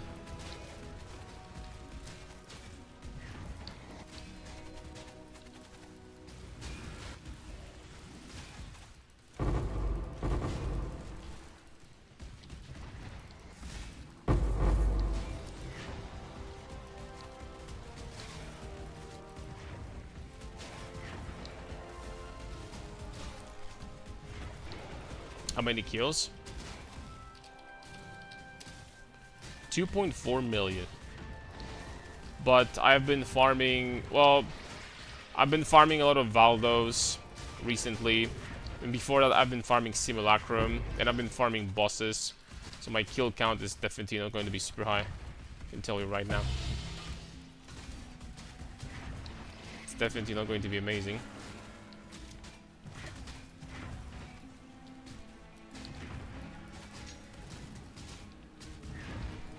You have what? Probably like freaking 15 million. Yeah, there at certain point, I don't know where, what the threshold is, but at certain point it'll tell you that you killed a lot or something like that. Is mapping for a whole time elemental is like 5 mil. You know, like 2.5 mil is like still not that bad, I guess.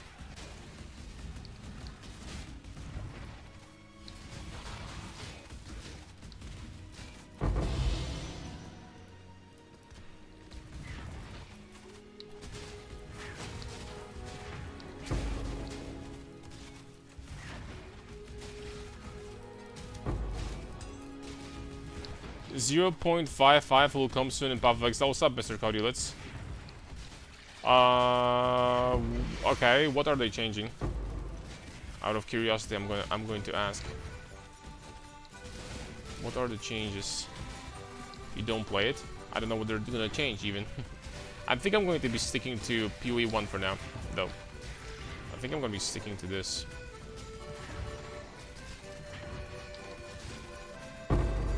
Maybe also I might try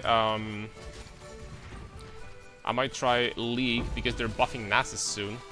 I might try some League of Legends, not gonna lie. I'm not saying that, you know, anytime soon because I have stuff to do in PoE first, but maybe. We'll see.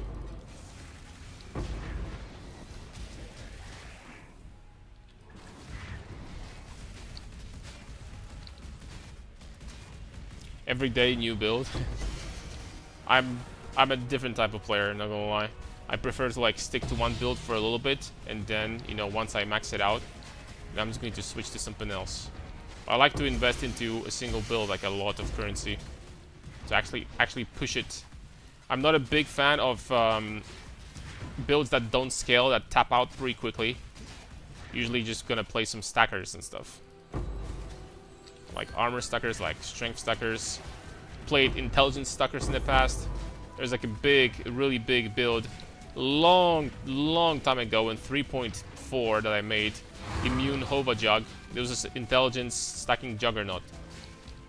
That build was huge. And I wasn't even a content creator back then. But that build was really big. A lot of people did that. I remember.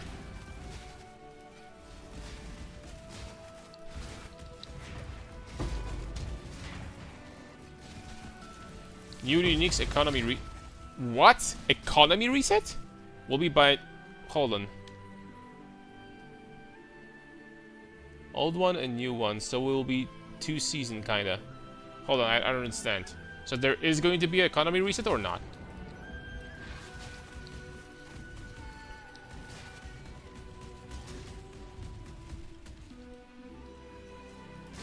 There will be. And when is the patch? It's not a new league? Yeah, I know what you mean. Just a reset? Yeah. When is the patch? How much time do I have?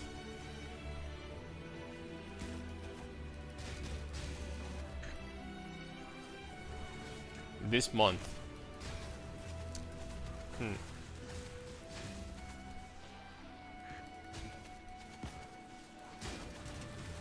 Same, that's why stackers are really the best, more bang for your buck. A lot of builds plateau, and then they benefit a tiny bit, room, crazy expensive upgrades. True. Generally speaking, this is one thing that you cannot escape in PoE. The best builds, the best endgame builds are always going to be stackers. You're just stacking something. Whether it's life stacking, mana stacking, freaking energy shield stacking, strength stacking, int stacking, armor stacking, it is going to be better because stackers scale their builds through multiple vectors. So it's not like you're just, oh, you're getting increased damage, then you're getting increased attack speed. No, by stacking strength, for example, you get flat damage, you get percent damage, you get attack speed, you get everything, right? So builds like that will always be more powerful overall. And there is nothing you can do about it, really. Other builds will always be behind. Unless you have something completely busted because GG is freaking having some freaking fun. Like the minion pact that gave you 20,000 freaking thought damage for some reason. And yeah, I guess that when that happens, fair enough.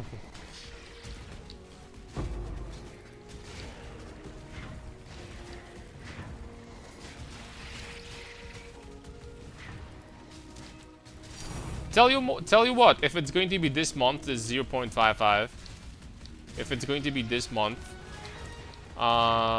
in like 2 weeks, I could potentially have time to finish what I want to finish in PoE1. If I'm going to know life, that is. And after that, who knows? Like, maybe. Not sure if you've answered, but I've been struggling to figure out where explosions come from while using dual strike as well. I've been trying to figure out the past week, but it's kind of cooked. Explosions? But I don't have any explosions, though. Oh, wow, this sold for 35. Let's go. Big. Nice. Explosions? I don't have any explosions, though.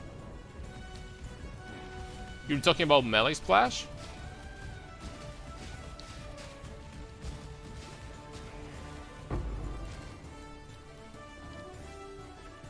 I'm curious now myself.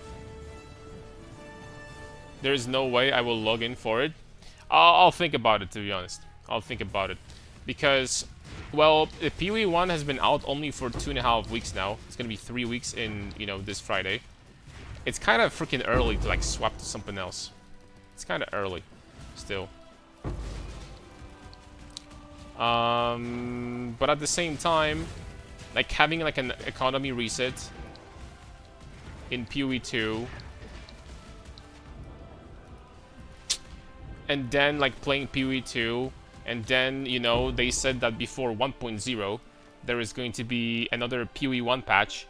So, PoE1, after that, again, like,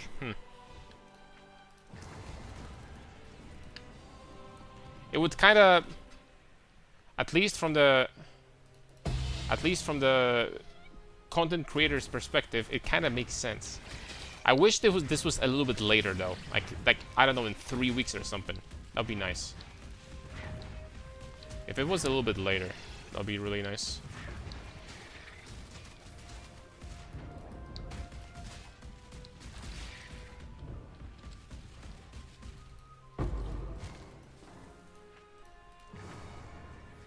It will make some balance changes as well, new skills and so on. Yeah, they're you know, the thing is that the 0.5 is like a, they say that it's not expansion, but probably it's going to be like a mini expansion patch or something.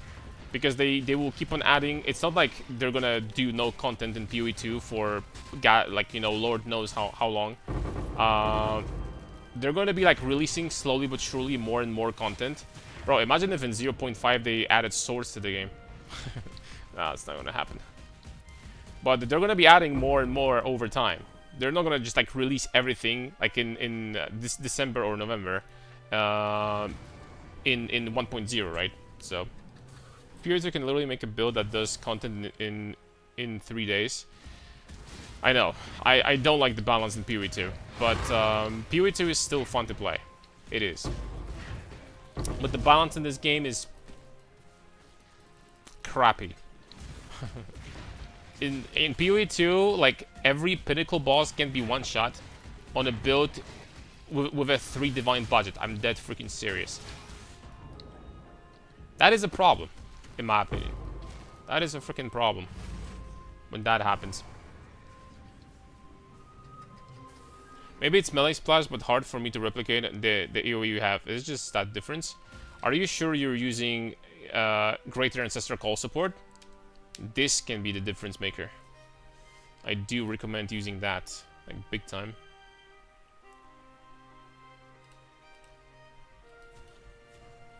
I buy Headhunter day 1, then it kind of look like this, and I'm like, why would I even bother upgrading? 3 Divine Dude, every build one-shots it with just game interaction. No, I mean, you do need to like have like a functioning build to like do like, I don't know how much HP pinnacles have, like 50 million. Okay, it's like, it's not like that easy to one-shot pinnacles, but it's too easy, you know, regardless. They are way too freaking easy.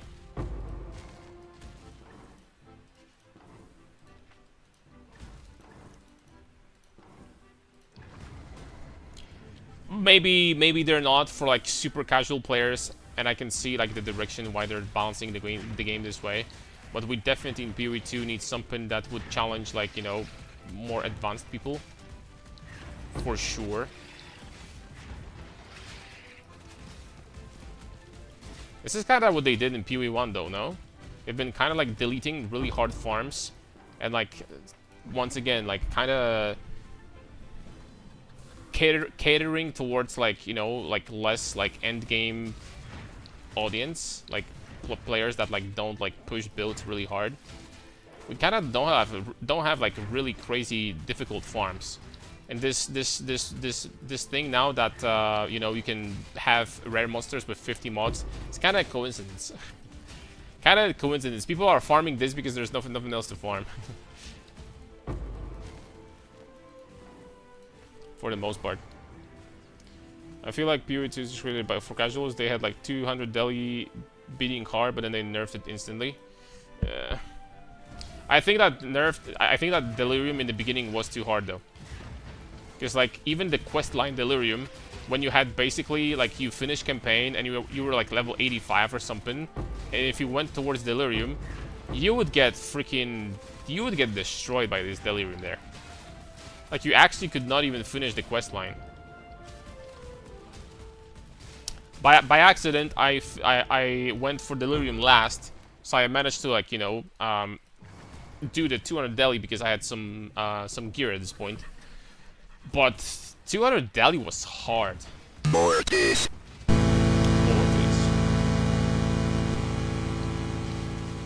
What jewel do you use to ignore resistance cap? I use no such jewels. If you're asking me how I'm gaining 90 fire resistance, I'm getting that through Purity of Fire and Maximum Fire Resistance jewels. Like rare jewels, like these. Basically.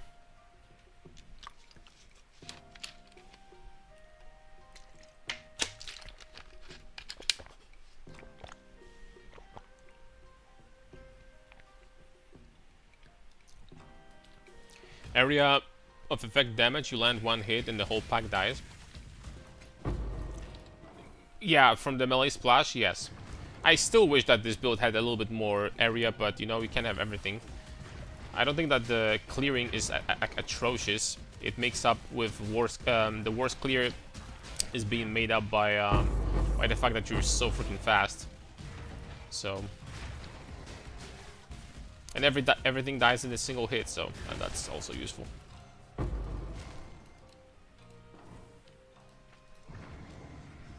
Okay, it's all good, Jay. I'm kind of, you know what, Caudulets? I'm gonna put it this way. I am going to take a look what they're gonna do, and then we're gonna find out if they're gonna do like actually some good balance changes, and I mean good balance changes. Then I might think about it. Not gonna lie, I might think about it. Will be really good continuity, because I gotta be honest, like playing PoE 1 for 4 months now, or 3 months or something, then waiting for next PoE League, that's a really long, like, especially in this league, where the retention is freaking horrible.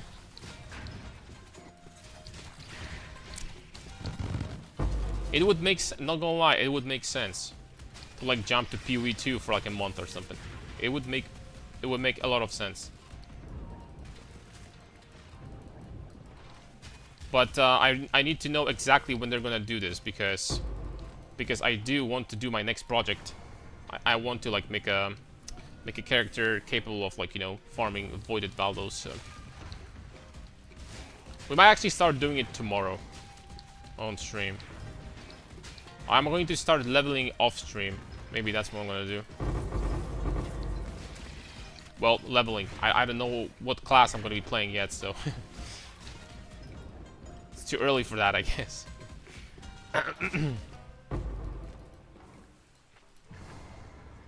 City biomes. Will be not now. City biomes. I'm sure there's gonna be some improvements in the future. But personally, I don't mind city biomes. I think it's... I don't know how I'm supposed to feel about, you know, the fact that city biomes can have 4 tablets and the rest 3. I don't know if I like this system or not. I gotta be honest with you. Creates a situation where basically to really juice, you have to. You don't have a choice. You have to be farming city biomes, and that's it. Because having +1 tablet is a big freaking deal. That's like really, really big. I spent 3 days setting up a shit ton of tournaments and daily biomes and run in 1 day. Yeah, for Delirium especially, it's pain in the ass, I agree. I've been farming a lot of Delirium too, with like, you know, the expensive Delirium strat. With like 25 divine tablets and stuff. And it's kind of annoying that you just need to like go through like a lot of shenanigans and different steps in order to like, after that you get like couple maps that are giga juiced, and after that you're back to setting up. So that doesn't feel that great.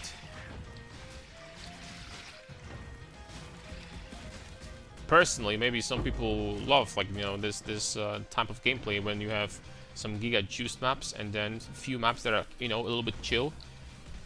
I don't know. Personally, I'm not a big fan. I had that well from GG. PoE 2 is really fun, but the league only lasts 2 weeks because it's too easy. This is my first PoE 1 league, and I found it so fun because difficulty scaling possibilities. True. PoE 1 on paper, like, you know, guys, that there are maps in this game currently. I'm talking about valdos, that not a single freaking player finished, right? I don't think that a single player finished, for example, Desert Spring. So this is kind of cool, and you know what? With the nerfs to synth implicits and stuff like that, I don't think that any build can do this actually. I don't know if it's possible at all, but in PoE 2 there's always, in PoE 1 there's always like next thing that is harder than the one that you did before.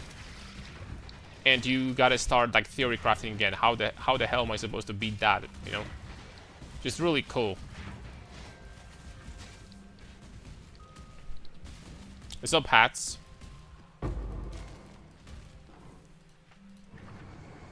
Because Desert Spring has been cleared. Talking about this league or ever? No, this league. This. No, previously, of course. Like previously we had some crazy broken stuff in this game, right? Previously we had mercenaries with the Rianis, like every lightning build was getting like freaking 300% more damage from that. This league, there's nothing like particularly insane, right? Apart from the build that they hotfixed because it was bugged. Did you try killing GG noobs 2-0 with this build? GG noobs. This build cannot clear, or at the very least, this will be very, very difficult to clear,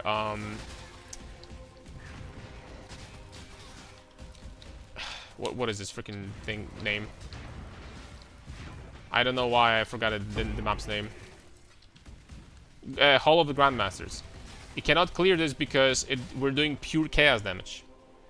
Yes, Hall of Grandmasters. We cannot do it because we're doing pure chaos damage, so all the CI bastards will be just immune. So that sucks. I mean, sucks. Wait, nobody farms this map.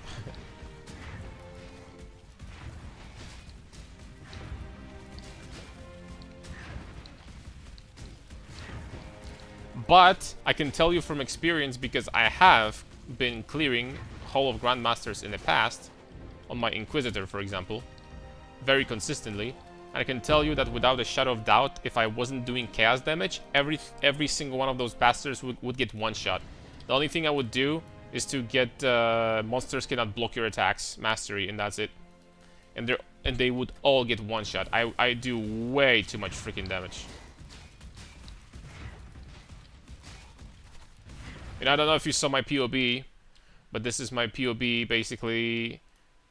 If I want to do like a DPS, this right here, by the way, is like, you know, I have 90 all res here. This is like more for tankiness. This is my DPS setup if I actually want to get pure damage. This is how much DPS I have with full Soul Eater stacks.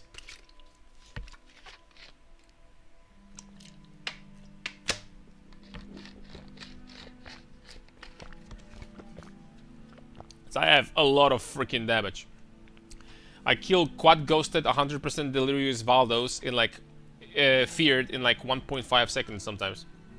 Depends on if they're like close to each other. So I'm doing a lot of freaking damage. GG noobs would not freaking survive. GG noobs would not freaking survive these numbers. Why even bother doing this crappy map? I'm hunting for divine altars, and we're gonna find one, boys. Trust.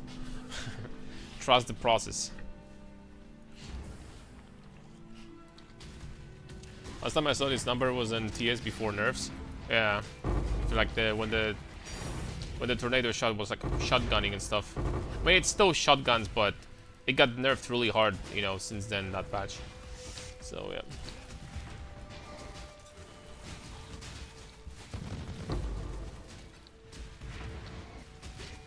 Like, I know that there's one GG noobs that you just have to one-shot, right? Because he has, like, insane recoup and stuff like that. Got clapped in the ass, not nerfed. Yeah, I know. I know. But, okay, you know what? But let's be honest. Tornado shot, I try, personally, throughout my career in PoE, to stay away from bows as far as possible. This is not really my archetype to play. I prefer melee. And tornado shot back in the day was so broken that I was thinking playing it. Like, tornado shot was disgusting. Like, you just like put it in, like you just get some basic gear and then you just shoot freaking once and the entire freaking area is cleared, man. Like, come on, man.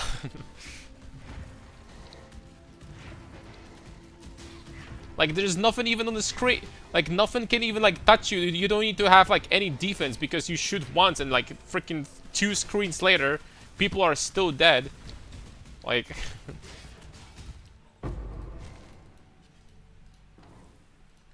But I still didn't play it. It was super meta, but I still didn't play it. Back then, I played, what did I play? Well, I can tell you one thing, that since 3.16, when they added Iron Will to the passive tree, because previously, before that, it was really a pain in the ass. But after they added Iron Will to the passive tree, I've been basically league starting strength stackers a lot. Like, I made my strength stacker in 3.16, which was many years ago.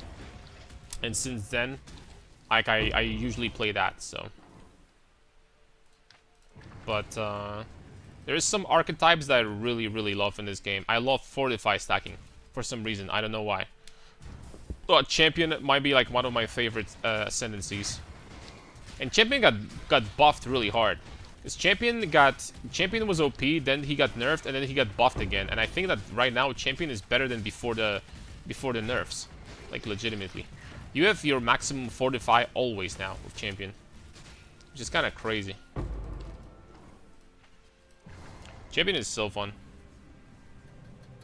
He sleep well.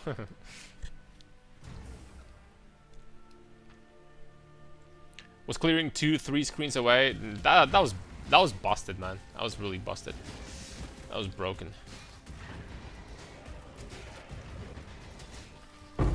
I'm really glad that they did the melee rework. What was that? 3.25 or 26, I think. Holy smokes, was melee so much fun to play with freaking totems. Freaking dropping totems to like increase your damage. Hell yeah. Holy smokes, was that bad. You guys remember totems? 2 billion single target just by pure DPS. That's crazy.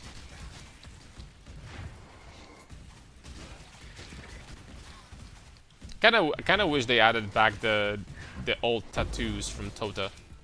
Would that be like too broken if they added tattoos to the game? I don't know. The ones that they removed with like, you know, some of them had like, you know, aura effect, some of them had, you know, there's some these big ones like fortify on hit, I think we had also. 12 projectiles with tattoos. Yeah, some of these tattoos were really cool. I really loved the maximum resistance tattoos. I were using them to like get 90 Olores super easily with the melding.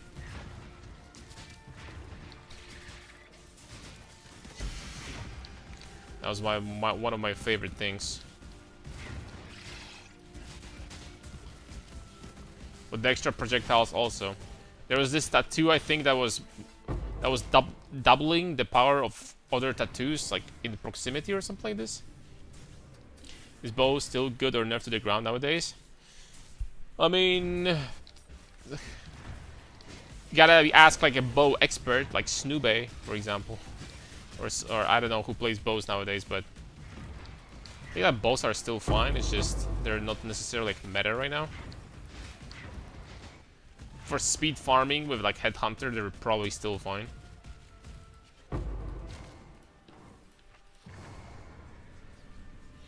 When I saw what they did to TS in PoE 2 for map blasting, still great. Yeah.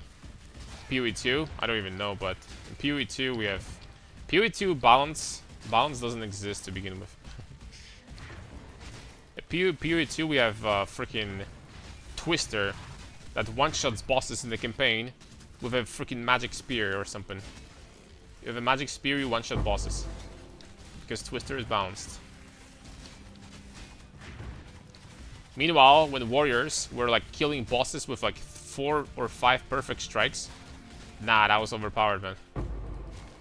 Like investing, by the way, every single freaking passive on the passive tree into damage, no, that was overpowered. The Twisters one-shotting with like a blue spear now, no, that's fine. We should keep that, I think.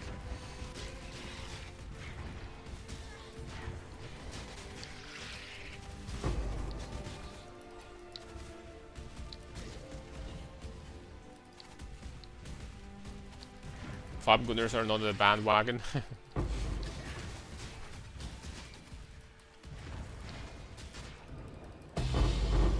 Oh.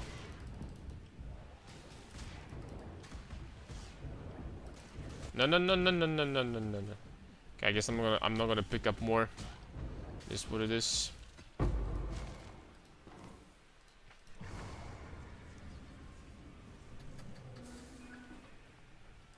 Cursing them for 5 days, even crafting a petition. I don't know if TS got nerfed too hard, but I know that it got nerfed hard. Was it too hard though?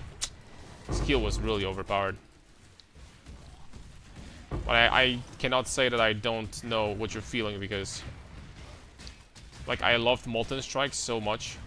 Like they destroyed Molten Strike so freaking hard. Like in this patch when they did. That yeah. They really went too far. And I think that generally GG doesn't screw around when it comes to nerfs. I never understood this philosophy, this idea of, oh, we're gonna nerf the same skill from 3 or 4 different directions. Make it completely useless. This is a nerf, by the way. Here, have fun, guys.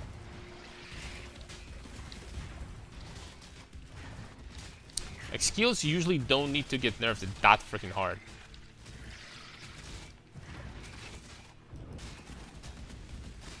The same with farming strategies. Like, sure, if we're talking about Blight or something, from 3.26, 3.27 Blight was like so overpowered that, you know, it was kind of disgusting. But nowadays, on the other hand, nobody freaking runs that because it's completely gutted to the ground. I don't know if from a perspective of a developer, is it a good idea to like basically make the farm like completely useless when nobody wants to run that anymore? Doesn't sound like a good plan. At least if I was the developer. Oh, what they did to skill PoE 1 versus PoE 2. I don't even know what Tornado Shot does in PoE 2, to be honest.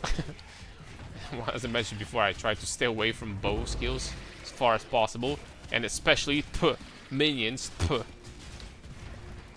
Freaking, minions. I get goosebumps. I legitimately get scared thinking that I would have to play freaking minions. Oh.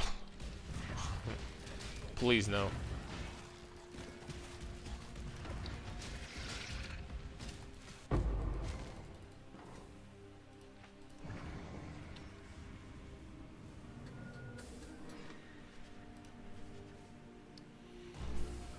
LS bows is the way to go, lightning. During Breach League, so I'm new to what's good, bad, and how to farm the upper echelon of currency. Breach League? Oh, so you mean when they reworked the Breach? Oh, you're learning pretty fast. Because the actual Breach League, I don't know if you know, boys. Well, a lot of you know. The actual Breach League was like 10 years ago. 2.5. 2 bottles?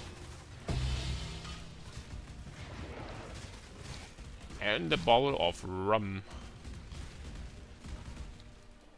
2 bottles, man. Let's go. Alright, what do we got here? Not much.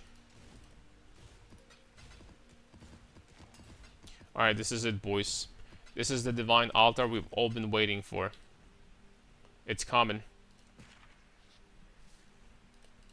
It's common, people.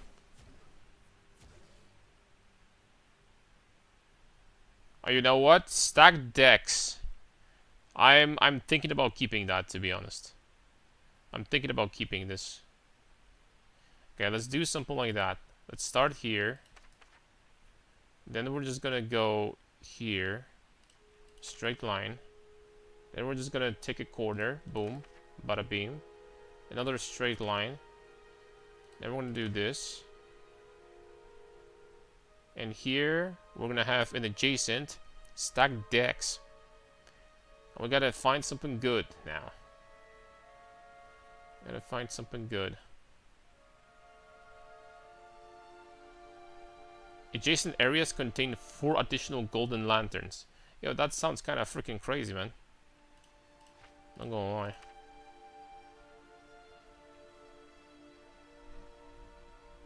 Bottles of Zhubruvka.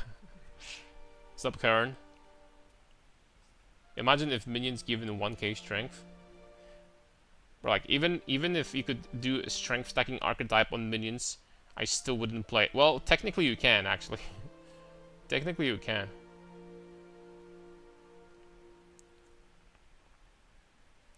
Now that I think about it. Arcanist strong boxes. Oh. Okay, let's do that. Friendly jellyfish. Tormented spirits.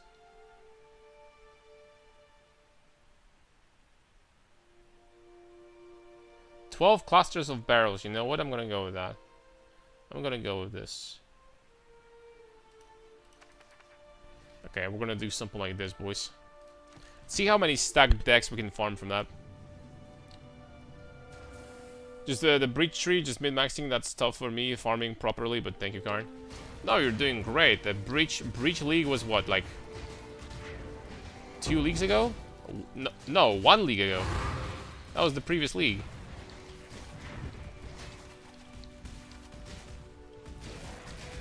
That's some good progress.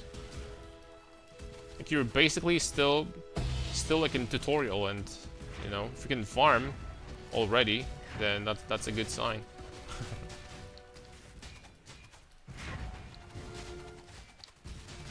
You can farm and, like, you know, and like do difficult content. Not like the most difficult content, but like difficult content.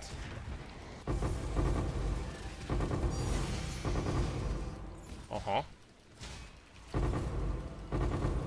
So these amulets come from the clamps and perils? I mean, yeah. It's interesting.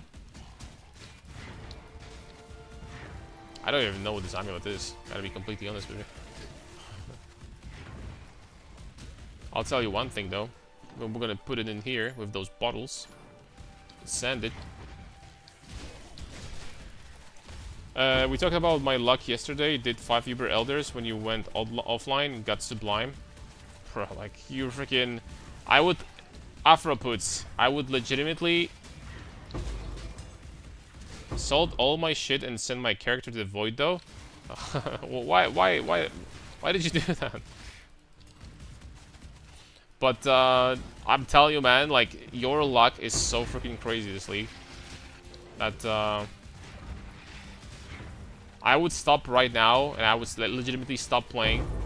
So if you're gonna keep on getting this lucky, and next league you're gonna be farming 2 chaos orbs per hour. Like, you're gonna be getting nothing at all, man. Another message. Whew.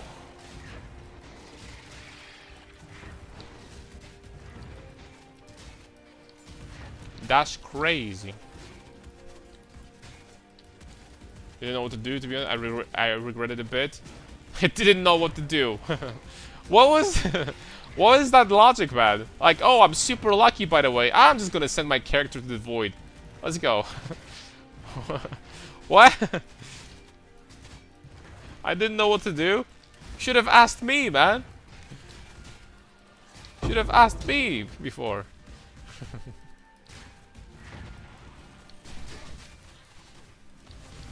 You gambled everything? Oh, okay.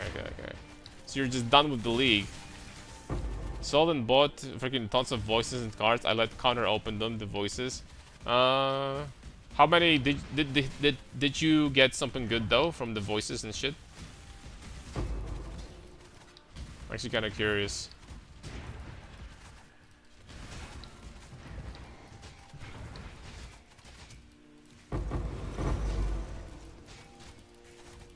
Only 3 passives, and I told you guys that getting profits from voices, it's always better to just identify.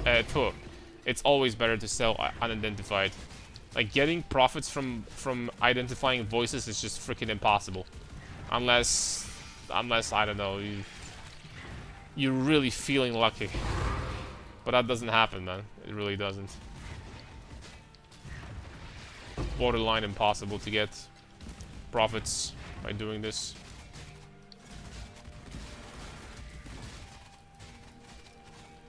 They honestly I think made it a little bit too rare. I mean, it's not like 1 passive voices. It's like something freaking crazy insane compared to like 3 passives, right? Okay, you just save 1 passive point on the tree. Congrats, right? It's not like it's freaking Magebot all of a sudden. You gain plus 100% to all stats. You know?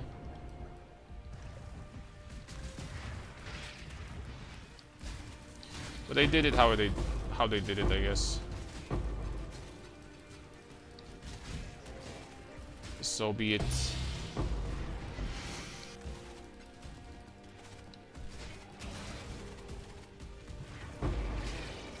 Stack the Dicaronis.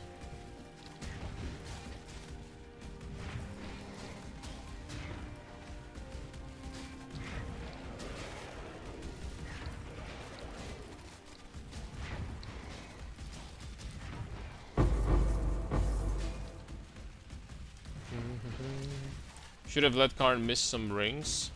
True. With my luck, I'm sure we would make some freaking masterpieces, bro.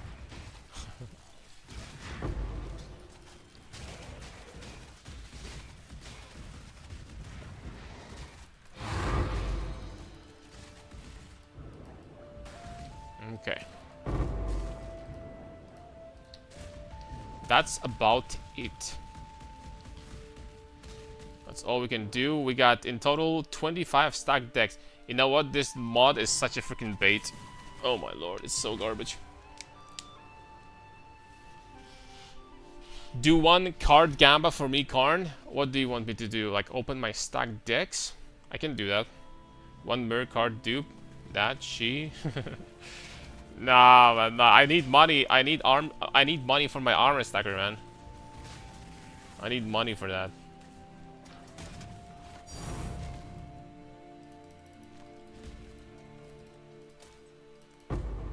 Wasting money right now is not necessarily the cleanest call of all time.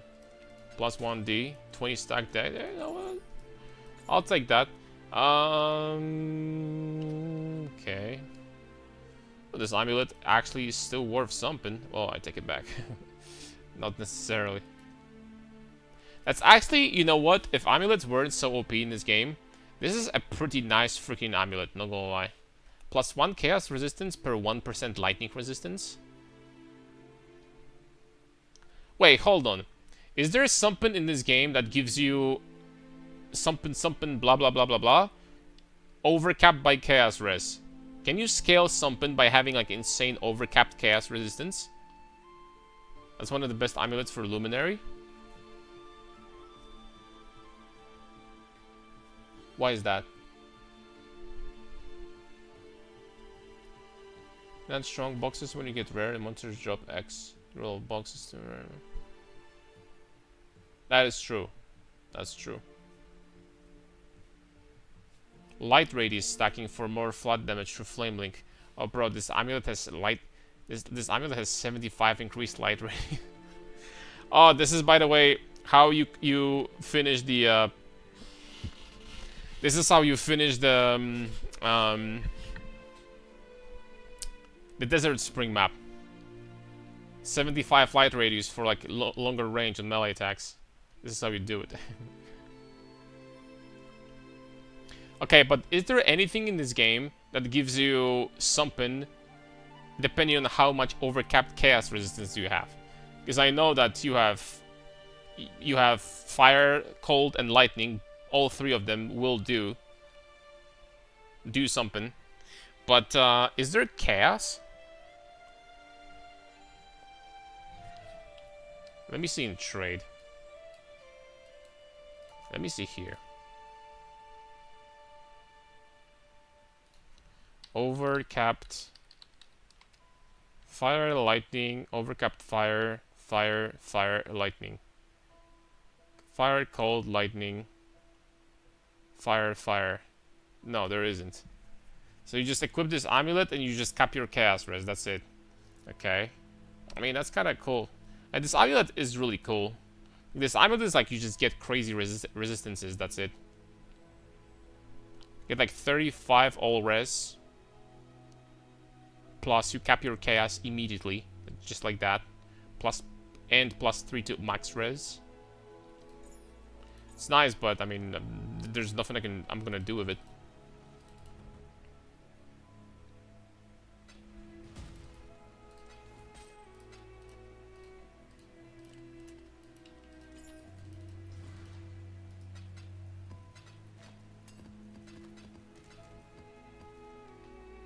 Okay, let's open the stacked decks, boys.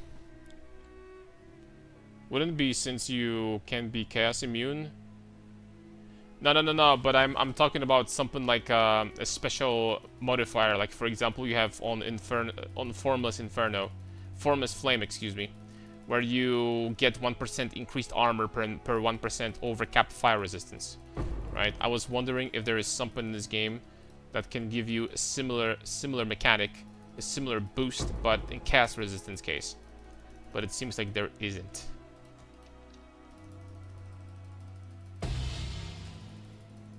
What is that, 500 juice? Yeah, it's 500 juice. How much you want to bet that we're not getting a single tank from those 300 cards? How much you want to bet, boys?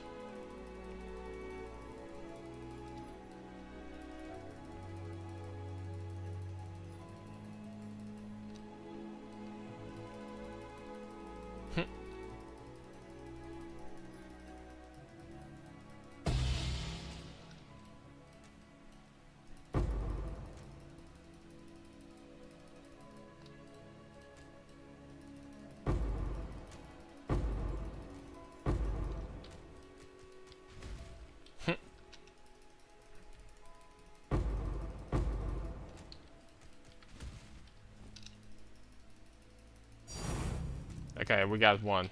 What is this? 2 implicit unnatural instinct. We got one towards the end. Alright, man. You got me there. Fair enough. How much? Oh! Okay. It's worth something. Something, actually. Almost 3 divs.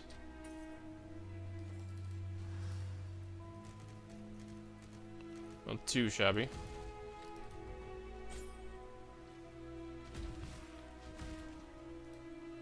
CI? But CI is not really a problem when it comes to a mechanic like that, because CI doesn't change. CI doesn't change your chaos resistance, it just makes you immune. So CI wouldn't really be a problem.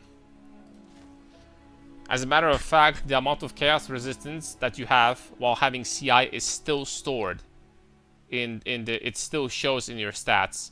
But you're just, dude, am I going to get baited by this again?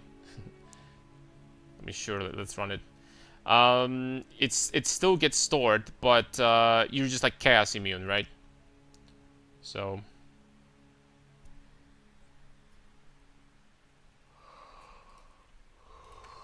you know what? I have so many of these crosses. Let's spend them, boys.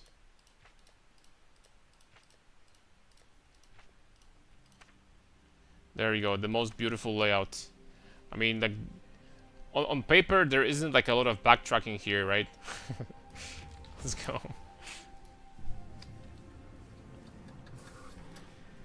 Let's do this one.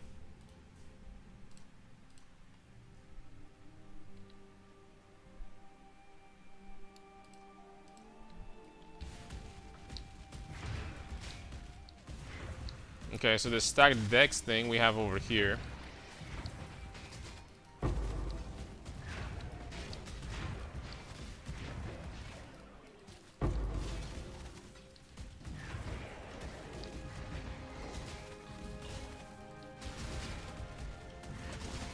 Chaos Altar.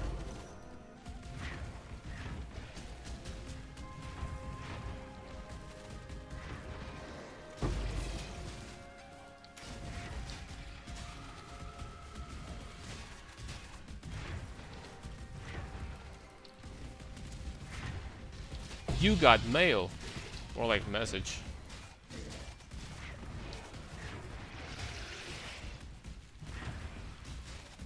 Another message in the bottle.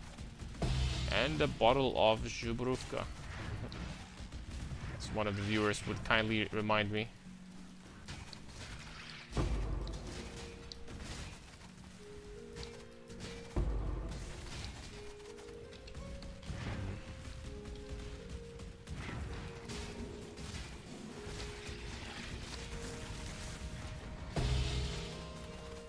And we got a random blessing, boys, for the rest of this voyage. That was the biggest blessing, having such fantastic audience on Twitch and YouTube. Don't take that too serious now. Don't take that too serious. Ooh, look at these scarabs. Let's go.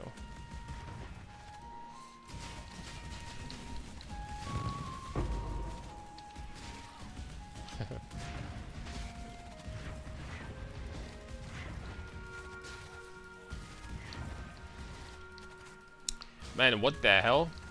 This thing is empty so far.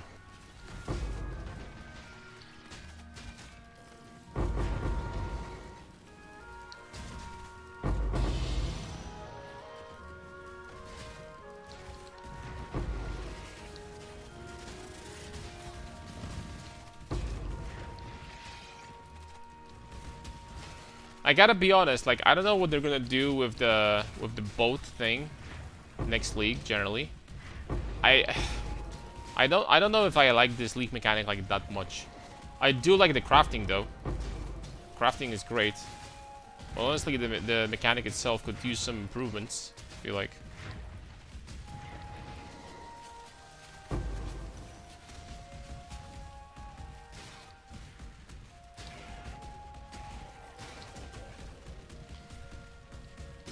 The boat is gonna go bye-bye, you think so? Man, but like, can they just like at least freaking? Can they just like remove the league mechanic, but like freaking keep the crafting?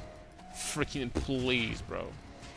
Like this crafting makes like so much, like crafting jewels and like cluster jewels and like divining items. It just makes so much freaking sense, and it makes the life easier. Please, Triple G. Blizzard, please.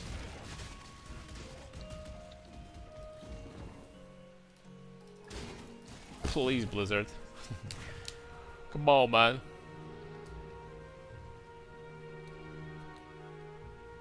You have offered toxic spines to the Brine King. Reflect the percentage of melee physical damage taken. Bro, like, do they like add these modifiers like as a freaking as a meme or something? Like, what's the point? If there is one build I have never freaking seen in PoE 1, if there is one freaking build I've even seen light radius stackers. If there is one build I have never freaking seen is freaking melee physical damage reflect. I mean the reflect builds. I have never seen anyone do that.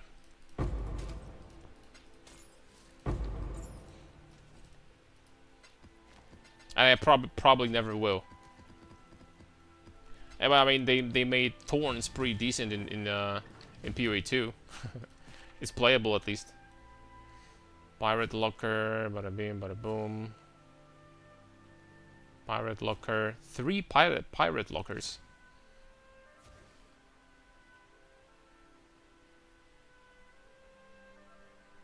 Okay, nothing here.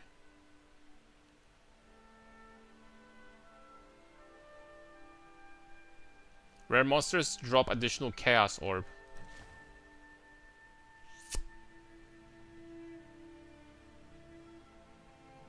Man, this shit just doesn't exist now, does it?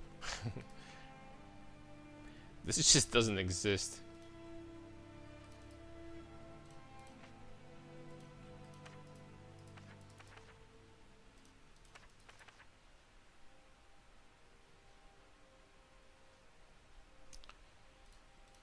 Lot of tea, lot of time. You know what? I'm just gonna save this. Instead, we're gonna use this like that. Bada beam. Still have a lot of crosses left over. Bada boom.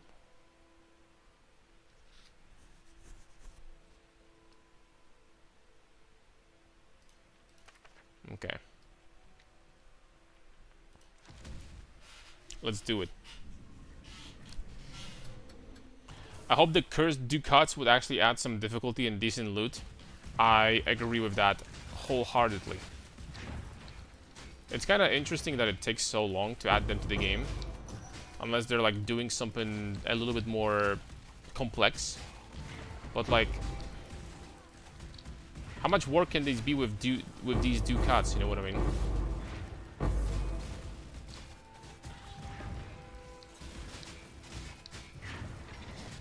Pretty simple. Drop ducats from like, I don't know, bosses or something. Get extra loot.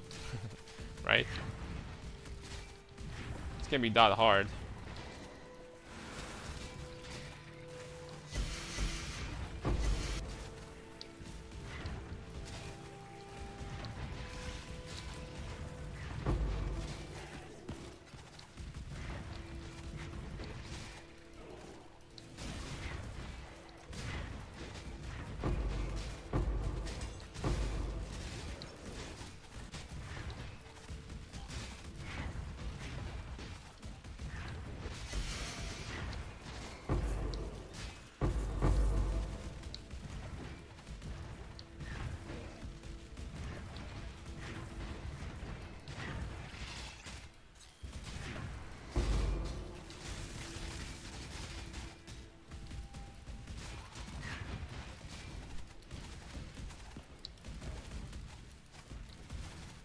When is the new league going to start in PoE 2? Well, there's going to be no league, but what's going to happen in PoE 2 is they are going to release a patch 0.55, which is going to be economy reset, and there's going to be some balance changes. And I do believe it's going to be this month, possibly in about 2 to 2.5 weeks. And the new leak, like a big, huge, like, you know, the full release of the game is going to be at the end of this year. So that's how it works. I like how the interview will do it for 3.30 when they aren't even 3 weeks into the league, as GG historically has been like this. Pretty much.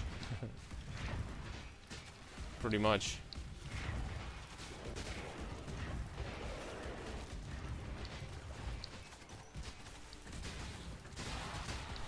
GG is a really good company.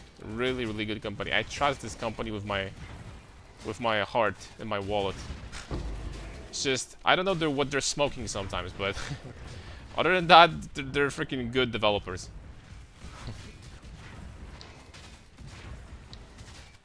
And sometimes they're smoking some of that good shit, man, for sure.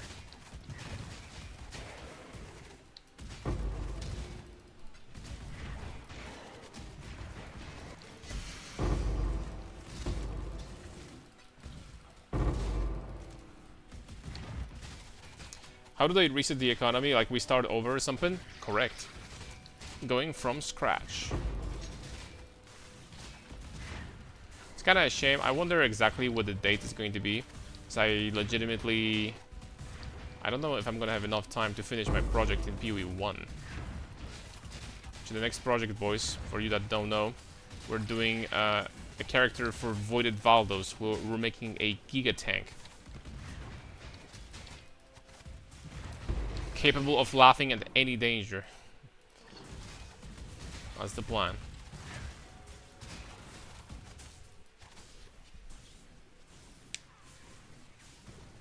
They take the general population opinion instead of the most popular streamer and go from there. The thing is that sometimes the generals... Look, the way it works in games like that is you have like a certain amount of people. Okay, let me just put it this way. You have casual players that basically like never visit stuff like Reddit and like Twitch and stuff like that. And you have hardcores. And a lot of the time, like the opinion of hardcores is literally being molded by the biggest streamers. So in reality, the opinion of big streamers is the opinion of the majority. That's how it works.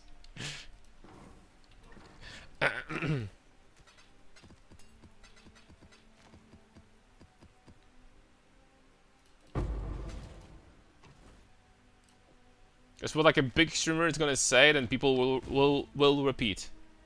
What are some good alternatives to Soul Taker if I want to use your build for Delve? Alternative to Soul Taker? A rare Claws, for example. Claws with life on hit, the fastest claws you can make, with tier 0 attack speed, then tier 1 strength. You cannot normally get strength on claws, but you're gonna get dexterity or int and then turn it into strength. And like crit multi. And you craft spell damage as a prefix. And that's gonna be like the best offhand weapon. This offhand weapon will actually be even better against bosses than Soul Taker. The Soul Taker is like, it's a fast weapon, but it's not like that fast. Right? Alright boys, Divines, let's go. Divine Altar. Here I come. Okay, this time for sure.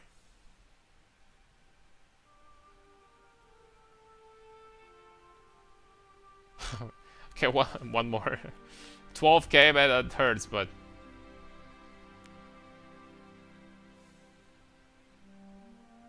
Oh. Not today, but you know what? I'm just gonna use all of these. I have way too many of those. Crosses. There we go. Honestly, with farming Voyage, I should wait until Cursed Ducats. Not gonna lie. Should probably wait. Even if we're gonna get like ever, which I doubt. But if we're ever gonna get the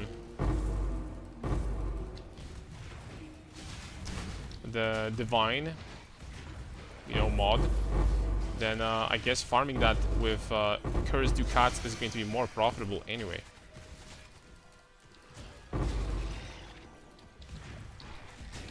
I like what we got before from Valdos though. We got 9 Watcher's Eyes, and 8 of them were the worst Watcher's Eyes I've ever seen. And for the last one, we get 35 divs. Double Wrath plus Clarity.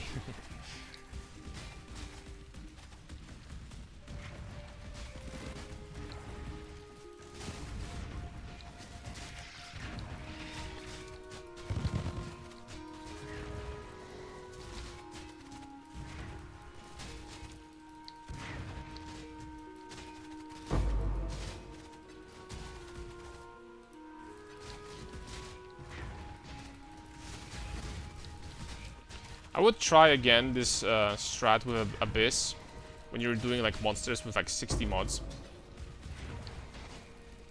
But I would need to change my ring. I cannot do it with this ring. Minus 60 rarity, doubled. We cannot find any unique items. That's the problem. I'm assuming that finding expensive unique items is one of the reasons why this strategy is profitable.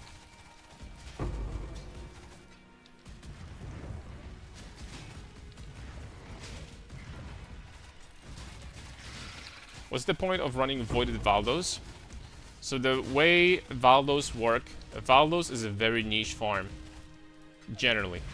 The way Valdos work is that the harder the Valdo, the less people, and that also includes like Voided and non-Voided Valdos. The harder the Valdo, the less people is going to run a certain map. And basically nobody wants to run Voided Valdos because you basically die here and your character is gone. Goodbye freaking 500 divines or 2 mirrors or 5 mirrors or whatever you invested. These are... there is very few people that are happy to run those. Let me just put it this way. And when it comes to like easier ones, like with like just Feared or something like that, there's gonna be people that will still run these. And the profit margin is not that great. Because you're gonna get like what? 5 divine profits, 3 divine profits from running something like that. But if you have actually hard Voided Valdos, the profit margin on these is freaking insane. I'm going to give you an example. There is a Voided Valdo that's called Voyage, and this gives you Progenesis. People are selling that for 25 to 30 divines, and Progenesis is 50 divs, 55. So every time you successfully finish this map, you have plus 30 divs. If you have a build that can run these comfortably, just do the math, right? And this is just one Valdo. There is obviously, for every freaking expensive item in the game, there's gonna be more. For Sublimes, for Forbidden Fleshes, for freaking Mage Bloods, for anything. You can make a shitload of money if you have a character that has decent damage and cannot be killed. Absolutely crapload of money. You could be making literally mirrors a day. Like, I'm not even joking. If you have something like extremely powerful and you know what you're doing.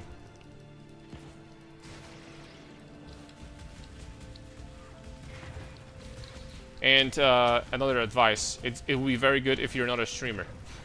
Because if you're a streamer, people will yoink your build and start doing the same things. Generally, it's a great strategy for non-streamers. To make absolutely insane currency.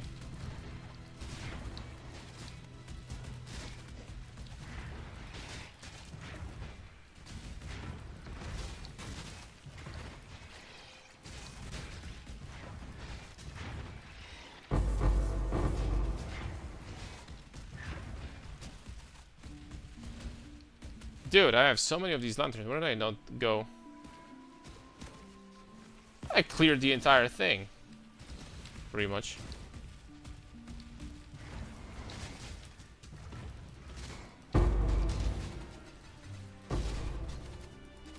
I do Abyss with Headhunter and Name Taker in offhand. Ooh, for crazy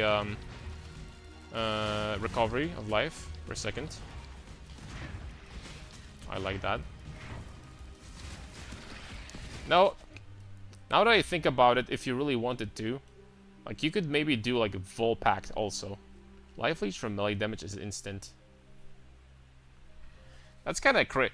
I feel like if you wanted to, like, you could even, like, do the Atsiri, like, gloves or something instead of this.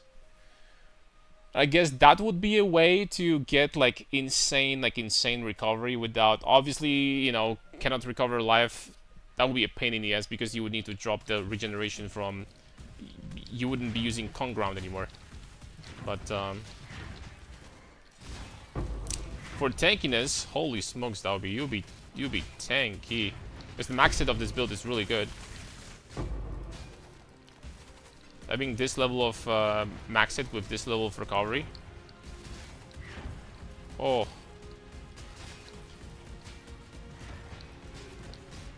So hard to kill.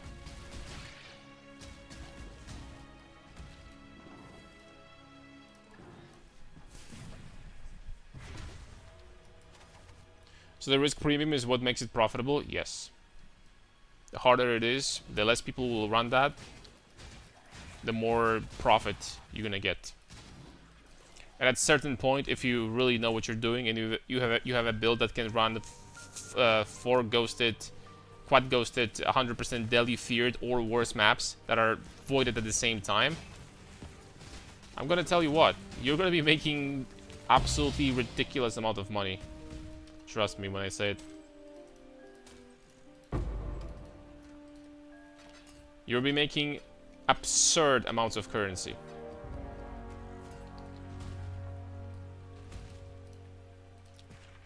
Alright, boys, here we go again.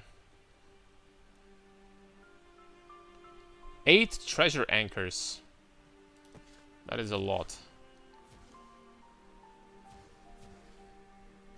Bro, this map, what the hell? This one has 2, 4, 8, 10, 14. Like, bro, like 7 million treasure anchors because it's adjacent areas too. What the hell? Fine, if you really want me to run this, I will. There we go.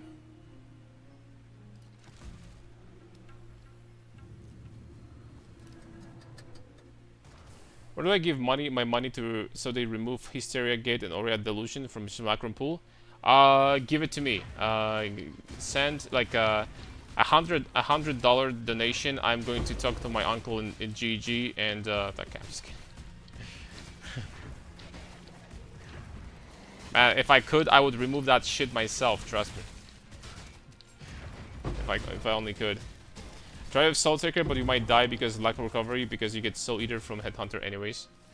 That's true.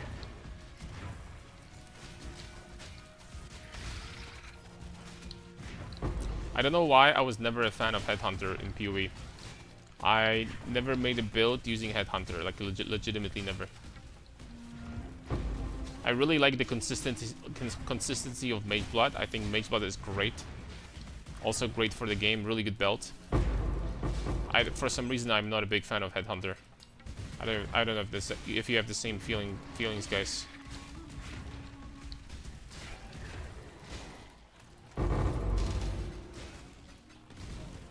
Okay, so these additional treasure anchors are just this, I'm assuming. Sunken loot. Yeah, that's what it is.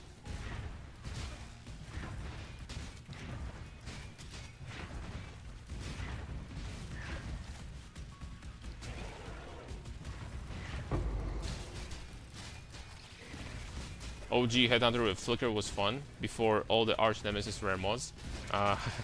Arch Nemesis. I have unpopular opinion on the other hand. Personally, I think that Arch Nemesis wasn't as bad as people made it to be. The problem with this league when they added Arch Nemesis was different. What was that league when they added Arch Nemesis? Was that Kalandra League? Kalandra League was so freaking shit. There's like no loot at all. People complain that now we have no loot. Holy smokes, you should have played Kalandra.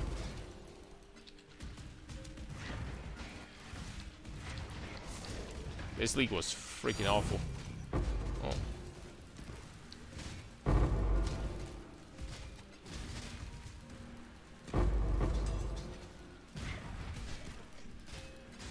Yeah. I mean, those 55 modded rares you can't run away from, and they come back and fight with this build. They will gank you, so only option is get some buffs and just men fight. I ain't freaking running from 55 rare mod freaking monsters. I ain't running from that shit, man. We're just freaking fighting. We battling, boys.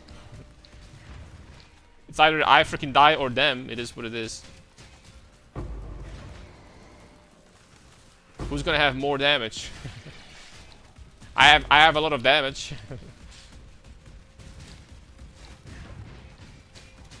The problem with those bastards, you know what is? All of them, freaking all of them, are crit immune. So you lose 5 times more damage just like that. So I guess these would be easiest to deal if you were like an armor stacker, because armor stackers are barely ever like crit builds.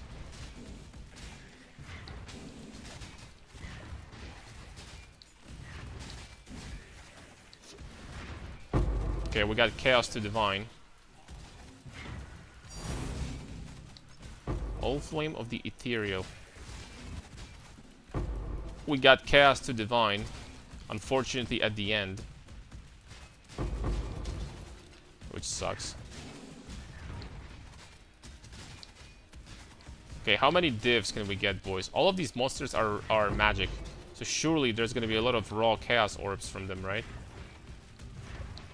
Surely they're gonna drop a lot of chaos.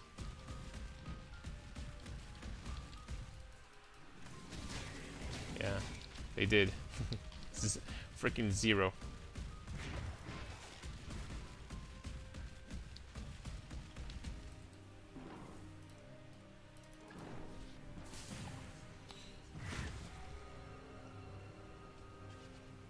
Propagation farm? Yeah, we might try it today, honestly. Tomorrow, I mean. First uncut skill gem level 20 after so much time in PoE2. I've heard that you can drop them much easier if you add, like, if you make your maps like item level 82. Then they start dropping much more. That's what I've heard. My friend on his penance brand's Headhunter Ignite build clears them with ease because he has Explode by Struggle. Just the way it is. Yeah, these bastards are tough.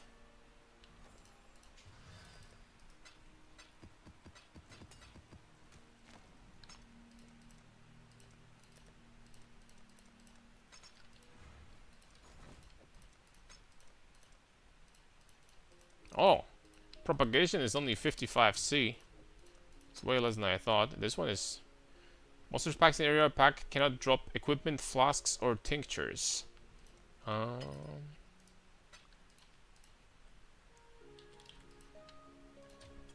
would be really good for me, not gonna lie. Because I cannot drop... That'd be really good for me because I cannot drop freaking unique equipment anyway. Because I have this. Can't do anything anyway. Don't fry style, pretty much. Herald stacking penance brand 1. Oh, that's why the forbidden flesh that I found for Herald was so expensive. It makes so much sense. Ooh, look at this. We open it. Okay, we got one nurse. Additional mine rhyme gaze. This is 25C. We got the dock.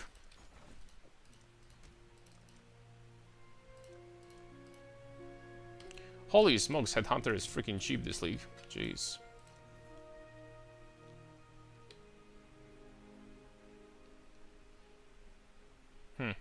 There any chance this could be worth something? Conk effect. Skills throws mines when an additional con mana. Damage over time. Cold damage over time multiplier 50%. Are there any mine builds that are like damage over time mines? What's up, Vespasiano? Hello. Hello. What the hell? 1.6k divines. Yeah, I kind of have like small amount because this ring just won't freaking sell, man. So I'm perhaps need to drop the price by like 10 divines or something. How are you doing? We have to see you running a 55 mod rare Karn. Rare's Karn would be interesting to see. You know, I'm going to set it up for tomorrow. How about this? Tomorrow we're going to try to run that. But today I am going to call it a day, boys. My deepest apologies for a short stream. As I mentioned before, today is going to be a little bit shorter because I started really late. I'm going to try to make up for it tomorrow. Tomorrow we're going to do like a longer one. So thanks a lot for watching. Yeah, tomorrow we're going to probably try to... There might be... We need to do like one theory crafting stream most likely where we're going to talk about, you know, the theory crafting the armor stacker setup. But other than that, tomorrow we might try the Abyss, the crazy 55 rare mod, you know, farm, and see how it's gonna go. So thanks a lot. Have a good day. God bless, my friend. See you tomorrow.